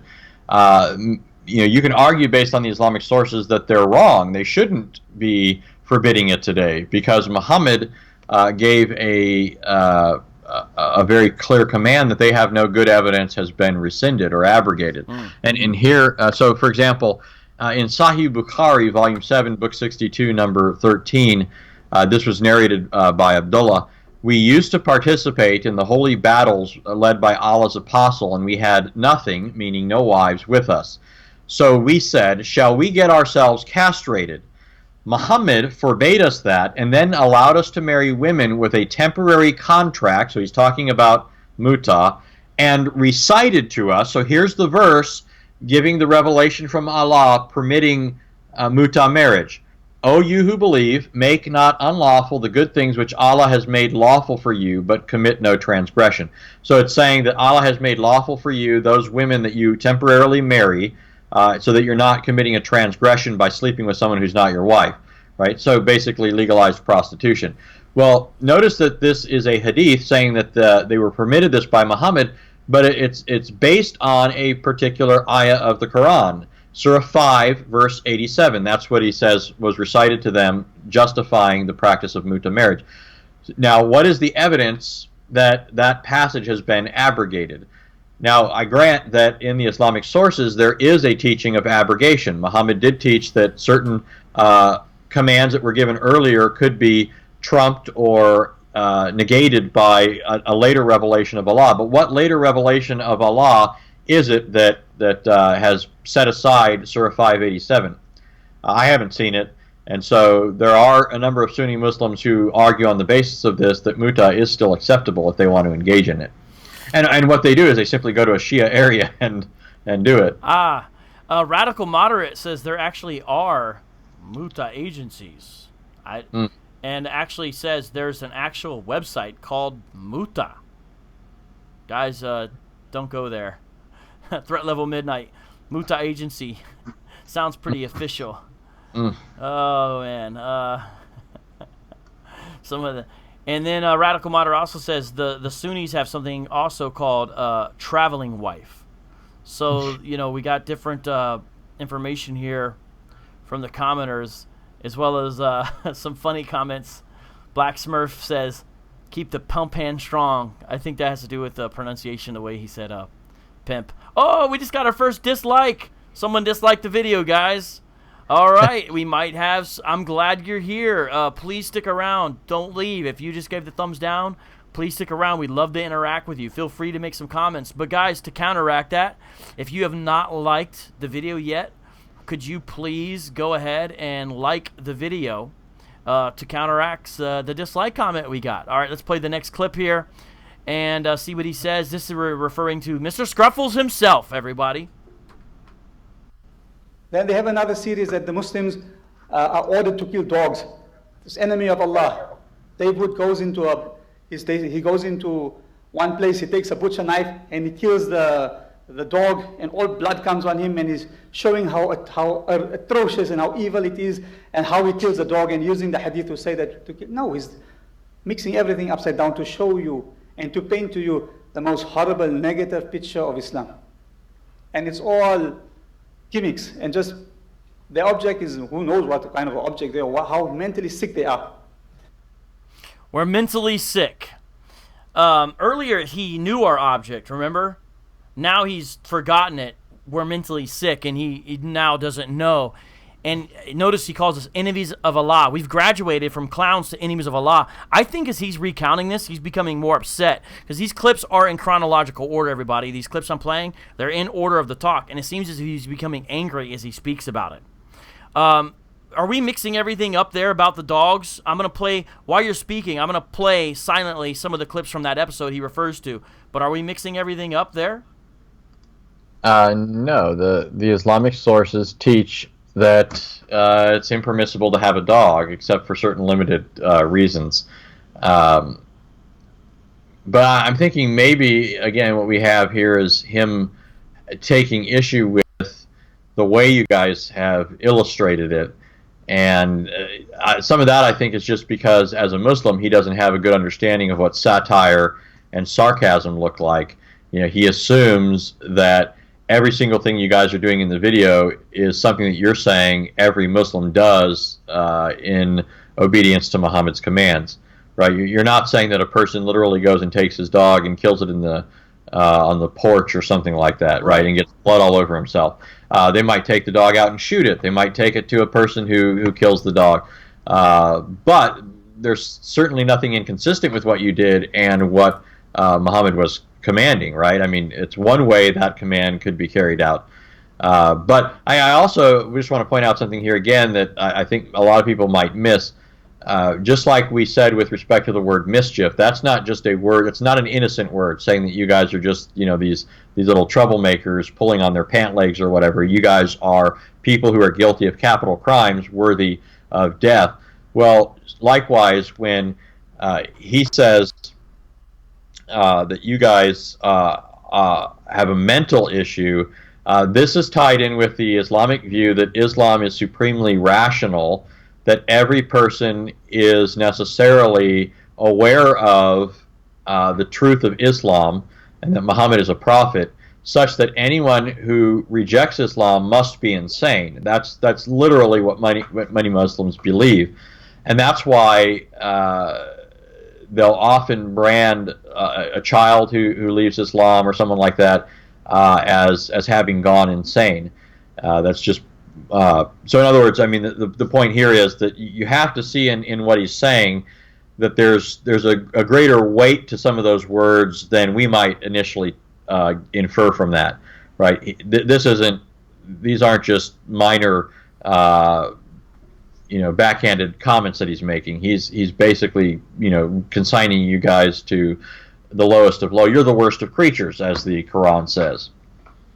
Yeah, so it's pretty serious. Someone said I need to unplug my headphones. I don't know why. What difference is it making? But here, guys, I'm going to, just to show you he's alive and well. Come here, Justice. I'm going to show you that Mr. Scruffles is alive and well indeed. Let's see if I can get him on camera. Come here. Hey, come here. Come here. Justice. Come here. Come on. Come on. Come on. I'm working on it, guys. Come on. Come on, buddy. Mr. Scruffles. Come on. Come on. I'm trying to... It's not working. Hold on. He's not cooperating. Hey, come here. Come here. He's freaking out for some reason. Sorry, I was trying to. There you go. Just a little bit. Wait. Come here. Come on. Oh boy, I don't know. He's not being that cooperative, everybody. Okay. That's enough, dog. Execute him. Yeah. I was gonna say. Maybe they have a point. I was gonna say. All right, so let's go on to this next clip here. I believe this has to do with the adult feeding situation, which he gets all wrong in what he says. Let's listen to this. And the other part which they made a big mess up in is they It's kind of funny. I think he almost said they made a big boo-boo. But I think he caught himself. Watch this, guys, again, and notice. It's funny because it's about the breastfeeding scene. I'm sorry if I'm juvenile. I just thought it was funny. But listen to this, guys, carefully. And the other part which they made a big mess up in is they say if a Muslim wants to have a type of a relationship with a fellow Muslim lady who is not her mahram, then you have to breastfeed her, you have to wean from her, and the moment you wean from her, then she's automatically your sister. Well, where did you get that? Then they quote one narration of Sahla without understanding anything of the Quran. Then that was a little weird. He said, well, where did you get that? And then he says, and they quote this source. Well, okay.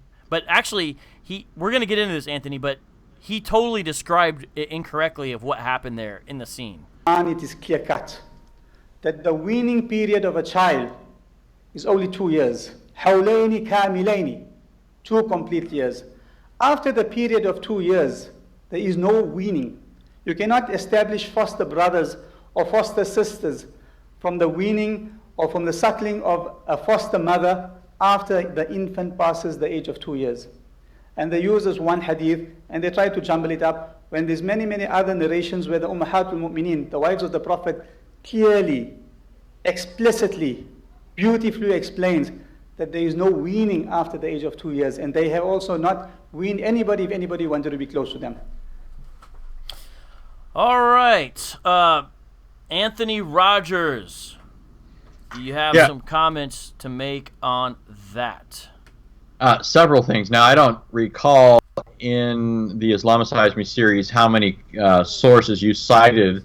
I know how many you could have cited, though. So, but I think the first thing is he says that you cited one, whether that's accurate or not. It's interesting to me that he doesn't do anything to show why that source is not reliable. I'm assuming, because again, I know all of you guys, I'm assuming that you cited from one of the standard collections of hadith, either Bukhari, Muslim, or something along those lines. But then, secondly, so I mean, he doesn't show that you cited a wrong narration or that you misunderstood it. He simply alleges it. But then, secondly, there are numerous narrations you could have cited if you didn't. I have about 8 just in front of me, and I haven't even really, made the effort to pull up more. I actually did that within, 15 seconds. I pulled up 8 references to the idea of an adult person breastfeeding from a woman and then becoming, they become makram to them, permissible to be in their company if they're not married. So yeah, I mean, he's again. I mean, it goes back for me to the issue that he's either trying to pull the wool over these people's eyes, which means that he thinks that there's something to be hidden from them, or he's really ignorant. But in that case, he shouldn't be saying that you guys don't know what you're talking about. But it seems to me like he can't just be completely ignorant, because he mentioned that you brought up a source. He doesn't do anything to refute it, and how could he possibly not know that there's a slew of sources referring to to breastfeeding in the Islamic sources, and be doing what he's doing? I'll show the source real quick that we show in the series here. Show here.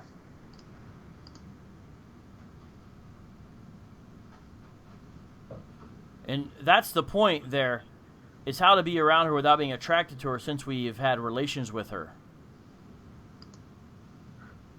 Everyone see the source there on the screen?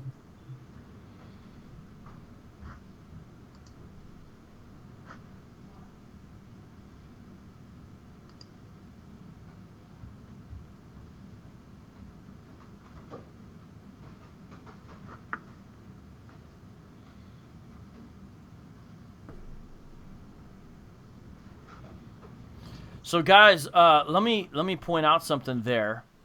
The whole reason, my understanding of the background of this hadith, the situation arose in the first place because of the abolition of adoption in Islam. And now it's kind of a long story that gets into it. And part of the way that I understood this better, actually, is there's another Muslim teacher who has a pretty well-known YouTube channel that criticized Islamicize me as well. And in his explanation, because he took this on and he went into much more detail than Ahmed Pandor, when he took it on, part of what he said was, well, this situation was created because adoption had been abolished. Prior it hadn't, and it created an awkward situation. And so he described this ruling as temporary law, meaning intermediate law that's law only for a temporal time while the transitional stage is happening between two sets of law practices, because previously there had been a relation there and now it's been abolished, and that created a strange situation. And watching this other video showed me this whole messy situation seemed to come about as a problem partially there because of Muhammad's own deal, meaning the abolition of adoption. But look, I brought this sword up. This is why I'm playing this. Look at this. It was narrated that Aisha said the verse of stoning and of breastfeeding an adult 10 times was revealed. And the paper was with me under my pillow. When the Messenger of Allah died, we were preoccupied with his death, and a tame sheep came in and ate it. This means, if it was not for the sheep, some people call this abrogation instead of abrogation. If it wasn't for that animal, the breastfeeding an adult 10 times verse would have actually been in the Quran. And then it would have been a whole lot more explaining it would need to happen. But Anthony, any other comments on that, since he took such offense to it? But we're showing the sources. You know, we're not just playing some game here. We're showing the sources. And all he's really doing is kind of complaining about the way in which we did it. He's really not answering the issues raised here, in my view, at all. No, I think everything has been covered. You know, he's. I'm kind of surprised that he styles himself as an apologist, because so far he hasn't given an apologetic. He's basically just whined.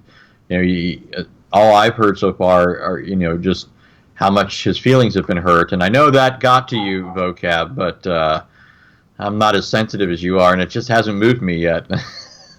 I got you, man. Well, you know, it's the main argument here almost seems to be argument from pity, you know, I mean, in a way. But we've dealt with the factual things he's raised. So, guys, we're winding down. I only have one or two more clips to play. We said we go a little bit longer. We have went a little bit longer. But we didn't get the amount required for the freestyle. We didn't get the super chat amount, although shout out to all the super chatters. Much love to you guys. And we didn't get the right amount of viewers yet. So just so everyone knows, you know, I freestyle whenever you hit it, because it's kind of a fun thing to do. But I will play the Reformed Sicilian intro when we leave as the outro, so everybody can see that magical piece one more time. But here we go. This is one of the... Oh, this is the final clip. This is the last clip. It's almost 2 minutes long, so I might pause it, but let's play this final clip by Ahmed Pandor. This is from his first video. There's 3 more he's made criticizing Islamicize me. Here we go, everybody. Now these clowns, these enemies of Allah, what they have done. See, clowns, enemies of Allah. That's dangerous language, at least for us. What he's the clown part, not so much, but the enemy of Allah part, yeah. They brought in a lady by the name of Debbie in the video. Debbie comes in with niqab, and they tell Debbie, "Oh, Debbie, you want to become a Muslimah? MashaAllah, MashaAllah, come, we're going to make you a Muslim. Today's job, we're making you a Muslimah." Then they say, "Debbie, you know, in order for us to make you a Muslimah, and to speak to you, or to have a system of mahram, that means a system of a guardianship, we need to wean from your breasts." That is simply not true. Maybe you didn't understand the video. We never said in order for you to become a Muslim, we have to wean from your breasts. I just need to stop it right there. If you notice, she had already said the Shahada in the video. Then we said, now what do we do, because we're all attracted to her since we've had relations with her. That was the problem we were answering, which that problem was created by the fact of the allowance of temporary muta marriage. We did not say we have to wean from your breast in order to become a Muslim. That is just simply incorrect. Some of you have not seen this video, so you might not be so emotional, or you might not really grasp what I'm saying. But these enemies of Allah, these enemies of Jesus Christ himself, inspired by none that is holy or kind. What they've done, they take this Debbie, she lifts up her niqab, and she starts weaning two of these clowns, two of these evangelists. These clowns, two of these evangelists. The way he makes it sound is that it would actually be showing nudity. So if you haven't seen the video, you wouldn't understand, like, it doesn't actually show nudity, because that seems kind of like the way he's portraying it. But I actually got a kick out of this. Everyone listen closely. It's kind of funny. The way he describes the scene is kind of funny. Listen to this. Sucking on the breast. David Wood on the right-hand side, and the other fellow on the left-hand side. That's and me. They start drinking the milk. And every now and then they pop up to show, okay, I had one sip, I had two sips, I had a glass of milk, or whatever, and they mock. And they explain that now this is the Islamic procedure for somebody, a sister, to come into Islam. Not true. Now, for 1,400 years, no Muslim scholar, no Muslim businessman, no Muslim doctor, no Muslim da'i ever did that. Never practiced it. But these evangelical clowns, when you go portray that this is part of Islam, and as a Muslim, if a sister becomes a Muslim, you need to go have a sip of breast milk. Yeah, I like how he goes, pop up, every now pop up. Anthony, I'm going to play some clips silently from the scene he's referring to, but please comment on, I think that's the last clip there. Yeah. Yeah, I'm not sure what you mean when you keep referring to playing a clip silently. Does that mean other people can hear what you're doing? No, sorry. I play it so people can see it, but we're talking essentially over it. That's the video they're seeing. I see. So, yeah, I guess the last thing, which is something he brought up towards the beginning that I would want to comment on here, is his claim that this isn't something that Christ would favor or support, and so forth. Well, number one, I think we've already addressed it somewhat in principle by making reference to things in the Old Testament, because from the Christian perspective, Jesus is God incarnate, and so what we find in the Old Testament is a reflection of Christ's mind and will. And so anything we find in the Old Testament shows us something of what it is that at least at one point would have been acceptable, right? Somebody might argue that there's been a change in that sort of thing from the Old Covenant to the New Covenant, and then we'd have to show that that's not the case. But anyways, here there's nothing easier than showing that Christ and the apostles did believe that there were times and occasions when strong language or even mockery could be and was to be used. Right, just off the top of my head, I mean, one of the things I remember, always stands out to me every time I read the Gospels, is when somebody comes from Herod, and they're saying something to Jesus, and Jesus says to them, "Go tell that old fox," basically referring to Herod as a sly, conniving individual. That's not, Jesus, gentle Jesus, meek and mild, right? He's not just mincing words there. But then also, you have something like Matthew 23, which is just a mixture of not only irony, but just biting irony. There Jesus is denouncing them as fools, right? In other words, he's saying these people genuinely are not in the kingdom. These are people who do not belong to God. They don't believe in me, and so forth. These are people that are fools. He pronounces several woes upon them, but then he just goes through and he gives these scathing pronouncements against them, right? One of the first of which is that they're like whitewashed, or they're like whitewashed tombs, right? Which means that on the outside they look good, but inside they're full of dead men's bones. Or they're like cups that are washed on the outside, but inside are filthy. Over and over again in that section in Matthew 23, Jesus states strong things. He uses strong language, and he uses imagery that is quite biting. And that's not a allusion to what Muhammad told his followers to say, by the way. Yeah. I was wondering if that was going to come in there. Oh, boy, oh, boy, oh, boy. All right, well, yeah, so what are we doing here, everybody? What we've wanted to do tonight, is to show you some examples of some of the criticism that has come from Islamicize Me from the Muslim side of things, and interact with it and see if the criticism is accurate and see if it's correct. And what we're glad about is this is pushing the conversation, meaning now people have to say, wait a minute, is there some, what do the sources say? Is there some kind of thing that ties your salvation in with how you use the restroom? Is that really in the sources? And see that it's there indeed. And look and see what did Muhammad teach about dogs, and does it make sense? Is it a good solid teaching? What's there? What did Muhammad say about breastfeeding adult? Why did he say it? What's the background of this? What's going on with that? Now, what Muslim clerics have said you do or don't do since then, we can look at, okay, like with Muta, but nonetheless, we find out that these are teachings by the prophet of Islam, the one who is the messenger of Allah, said to be, and someone who's the best example for Muslims to follow of how a person should be. And so we're looking at it. And remember, someone who claimed prophet status. So is this person a prophet and what they taught? And now you see a Muslim apologist in Durban, South Africa, interacting. And we played a lot of what he said. So this wasn't just pick and choose. We played a lot.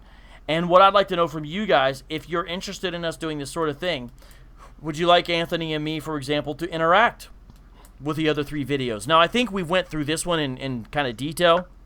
If we did the other 3, I think we could probably knock them out all at once. I would take smaller clips across the other 3 videos because I think there's kind of less there that's said. And we could interact with the clips from the other 3 videos, meaning we could do this one more time. If you guys wanted, let us know. But Anthony, can you offer some sort of final thoughts about Ahmed Pandor and what he had to say? And before you do that, shout out to Tony Tabano. Hey, Tony. Hey, Paisan, and he just gave in the super chat. That's a man. Hey. Remember that time? Remember that time you, me, and we need him? to go back to Wise Guys. Yeah, that's what I was gonna ask about. Yeah, Wise Guys. You remember? Well, you know what, Tony, since you're here right now, you're making me hungry now. Me too, actually. Seriously, no, I'm not even joking. Because what happened? It was like, was it midnight when we went out to Wise Guys, or was it later? It could have been later. I don't know. It was. I mean, we went out more than once, but right. I mean, Wise Guys. Yeah. So, Tony Tabano, since you're here, I told you about this, and you're part of it. Well, sort of. In certain ways. You'll see what I mean in a second. I mentioned how we were going to do a thing called the Reformed Sicilians. And that'd be whenever we have any of the Calvinist apologists get together who are also Italian, we would like make a thing of it. You know what I'm saying? And so for that, I'm going to play the Reformed Sicilian theme song. Since Tony Tapano, since you just joined, check this out. And Anthony, this time I'm going to unplug it so you should be able to hear the sound. Here we go! Dun, dun, dun, dun, dun, dee, dun, dun, dun.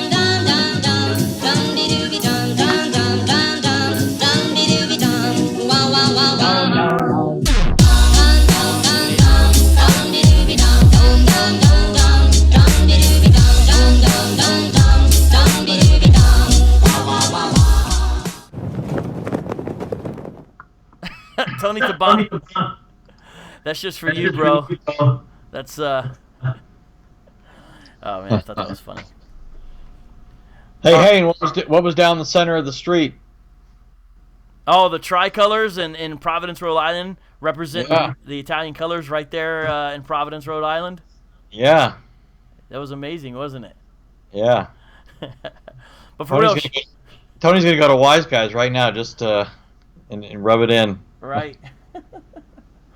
All right, but yo, we've actually got a question that I got to answer here, because I think we've kind of exhausted that, and I thought that was good. We try to have fun with it, but we try to also be serious. But let me find this question. It's from a super chatter, so I definitely want to answer this. And they are asking a question, Anthony, about are Muslims allowed to swear? I'm finding the question right now from Arlon3. Is it against the law for Muslims to swear? I don't know the answer to that, Anthony, personally, although I do have an anecdote about it. But could you share the what you might know, something about that? Well, there are two things here, which, I mean, to me, this is just the sort of thing that comes up with respect to almost any issue in Islam. You're going to have certain teachings of Islam that some Muslims are going to use to infer something that might be more or less like what we would say is right or wrong. So, for example, I give you an example. The statement that you should only speak wholesome words, right? Let's say you have if I said that to Vocab, only speak wholesome words, he's going to understand that a particular way. Informed by his Christian worldview, he's going to understand that a particular way. Now, Muslims who are not consistent may hear that, and let's just say that they have a good family, they have good parents, their parents teach them to speak respectfully to people. They may end up coming down on the side of thinking that certain swear words are wrong. However, if you take into account the entirety of the Islamic sources, including those statements that I read for you earlier from Muhammad, making graphic reference to people's anatomy and telling you to use that kind of language when referring to other people, particularly unbelievers, well, then you could interpret that in quite a different way. And then, in that case, the phrase wholesome speech is going to mean something quite different. And that's and notice that's kind of what we've been pointing out on other issues as we've been moving along here. Remember, the phrase making mischief doesn't just mean people who are being annoying. It refers to people who are doing something punishable by death in Islam. And we have other examples of what I'm talking about here. So, I mean, I would say that you could find probably Muslims who are going to teach that, yeah, it's wrong to speak that way. We follow Muhammad, we have a strict etiquette that we follow, and that sort of thing is not right. But, other Muslims are going to look at the entirety of the Islamic sources and say, nope, sorry guys, right here it says we can be foul-mouthed and filthy because Prophet Muhammad was foul-mouthed and filthy. Right, and my anecdote is the time that I went to the local mosque here myself, where Elton Simpson had come out of, and I couldn't get a team that day, and so I went by myself, and I had made some little placards that had the quotations from Surah 1094 on them, and some other placards from the Quranic passages that said basically the Bible had was valid and that Muslims needed to consult it, type of thing. And I held them out and just stood there silently, nothing offensive. I just stood there outside of the mosque. And when people would come out, they would talk to me. And the president of the mosque, whom I had known from previous encounters, Usama, came up and was very upset at me and said a bunch of stuff and then swore. And I said, are you allowed to do that as a Muslim? I was like, look, I'm just here with these Quranic passages because I'd like to talk about them. And this is a true story because he was an older man. He turned around and he said, you want to talk? Talk to my butt, and then farted. And I'm not even joking. So first he swore at me with some pretty foul swear words. This is the president of the mosque, which is one of the biggest in the Southwest. And his name's Usama. You can look him up. Whenever they do something on the news, he's always the spokesman. The imam there is not the spokesman with the news, who's a man trained at Al-Azhar. The spokesman of the mosque, the ICCP, I believe it's called, is International Community of Phoenix, whatever it is, Islamic Community Center of Phoenix. Usama, he's the one who cursed and then turned around and said, you want to talk to my butt, and then fart. True story. But guess what? Someone gave enough. Tony Tabano. Now I have to freestyle, Anthony. Uh-oh. Tabano liked the show, huh? I guess so. So, let me get it set up here. I got a freestyle to close it. We're kind of going over a bit of time now, guys, because of this. But I do have to freestyle. I got to keep my word. Tony Tabano made it happen. So, here it comes. Hey, you can't freestyle, can you? You talking to me? Yeah. No. All right, guys, let me know if the volume's loud enough. And we'll do a freestyle. Oh, wait, I've got a scene for this. Hold on.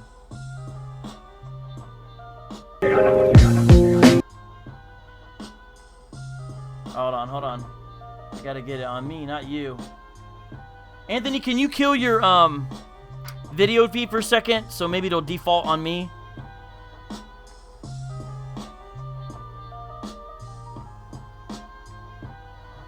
Hold on, guys. I'm getting it. I'm just trying to make sure that...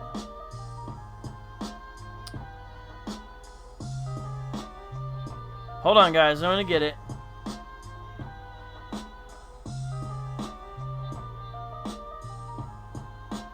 Huh. Hold on. I gotta do something here, guys. I need a producer for this show. You know, that's what's up. That's what I need. I need a producer. Hold on, guys. I'm having trouble making sure that it's on me here. And why is it showing Anthony? Source, camera, scene, source, share screen, video file, camera. Hold on. I might just have to... Oh, I see the problem. Okay. All right, here we go, guys. Freestyle time. Sorry, it's life. All right. See, I made a little screen for it and everything, right? You guys like that? I need to get a drink of water. Can you guys hear it, by the way?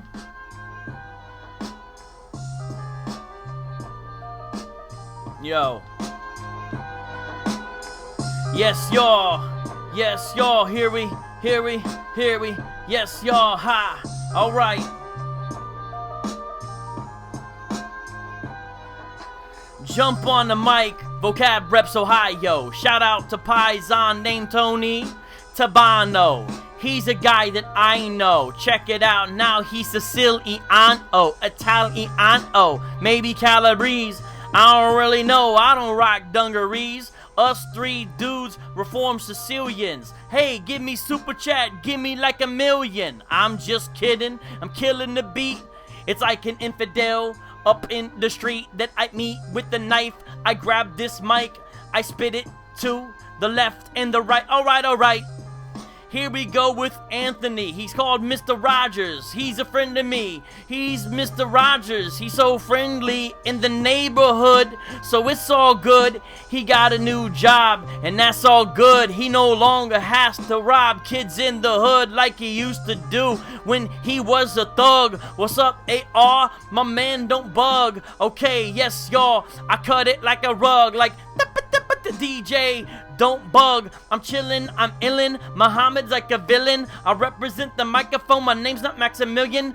Yes, I got children, they've been adopted. I won't unadopt them, that's co-opted from a satanic source, cause that's no good. Divorce, you say that word 3 times. What is it? It's on the tip of my mind. Okay, I remember and I put it in the rhyme. Talak, talak, talak. That's all you got to say. And you can grab that woman, then send her away. That away down the road. You know where she go. And that's the truth. What up to Bono? You made it happen. That's why I'm rapping. My gums are flapping. The beat I'm grabbing it, spin it in a minute. I get it. I rock the microphone. What's up? It's not infinite, it's finite. Alright, guys, that's the freestyle. Hey, I'm an apologist, I'm not a rapper, Tommy. Why you hating, man? Yeah, I'm an apologist these days. So I just do this for fun for the people. You know what I'm saying? So this is really just for the people. Arlen has one more question. Do you guys share the super chat? I don't know who else to. I'm not sure who else to ask. Usually, well, it depends on the which time we make different arrangements depending on the specific situation. But check this out. Yo, Anthony Rogers is the man. And a great way to support him is he's got a Patreon channel right now. So if you guys know the channel, drop that in there, and then we can just straight up give to my man Anthony. I don't know if he's back or what it is. I think he is. But Anthony, can you tell him about your Patreon, and then we're going to get the heck out of here. Yeah, I mean, I don't know the address to it. Thanks. Way to come prepared to the... Hey, I didn't know you were going to bring that up. Well, I want people to support you. Hey, I support you, bro. Yeah, I know. Yeah, thank you, by the way. But, I mean, you could go to, well, so the Patreon page, one of the main things that I'm doing is collaborating with David Wood to do a show 5 days a week called Answering Islam Live, where we tackle issues that we've gathered from the day before or whatever we want to address, but also answer questions as people bring them up in the chat. So that's part of what we're doing. We have other things in the works as well, but as with anything, you know, that means that I need time for prep and other things, and you know my situation better, Vocab, than anyone listening. But basically, for the rest of you, currently I work like 70 hours a week, Monday to Friday, and that doesn't account for other things that I do. I'm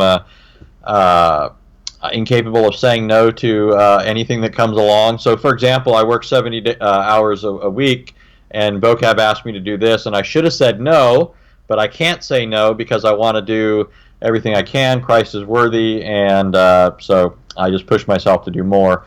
But if I get enough support through Patreon, it'll allow me to scale back on some of the other jobs that I do. Although, you also know, Vocab, that I did recently get a job that I've much wanted to do since the time I was converted back in '93, but it required a lot of footwork to get to this point. So if I pass my ordination exams coming up in October, I will officially begin in earnest working for Metanoia Prison Ministries, which is a branch of Mission to North America, which is the missions agency of the Presbyterian Church of America. So the PCA's missions agency has asked me to be the representative for South Carolina for their prison ministry. Which is awesome, man. Congratulations on it. It really is awesome. Well, guys, I'm glad to have everyone. I just dropped the link for Anthony's Patreon in the super chat. I will put it in the video, put it in the video description as well as his channel on the links to this after I edit up the video and stuff. So shout out to everybody who gave in the super chat and just all you guys for watching. And you got to let me know. You got to give me feedback. Do you want me to interact with the rest of this man's videos? Like I said, we could do one show where we cover the other three because we've covered a lot of it. But he says more about them, and we could interact with it. But you need to let me know. Check this out. Tuesday, I've got a show coming up here on Backpack Radio Live with Jeff Cran, and we're going to talk about the Apocrypha. We're going to talk about the Apocrypha and sort of the Old Testament canon in general. So I'm excited about that show. And I look forward to that. And I don't remember if I have a Thursday show scheduled or not. But if you guys do like this sort of thing, then maybe next Thursday night we could do a part 2 of interacting with this. But like I said, you guys got to let me know. Let me know in the comments of the video. Like and share this. But we're going to end with the staring at the screen. And this has been very awesome. And thank you, Anthony. You're the man, bro.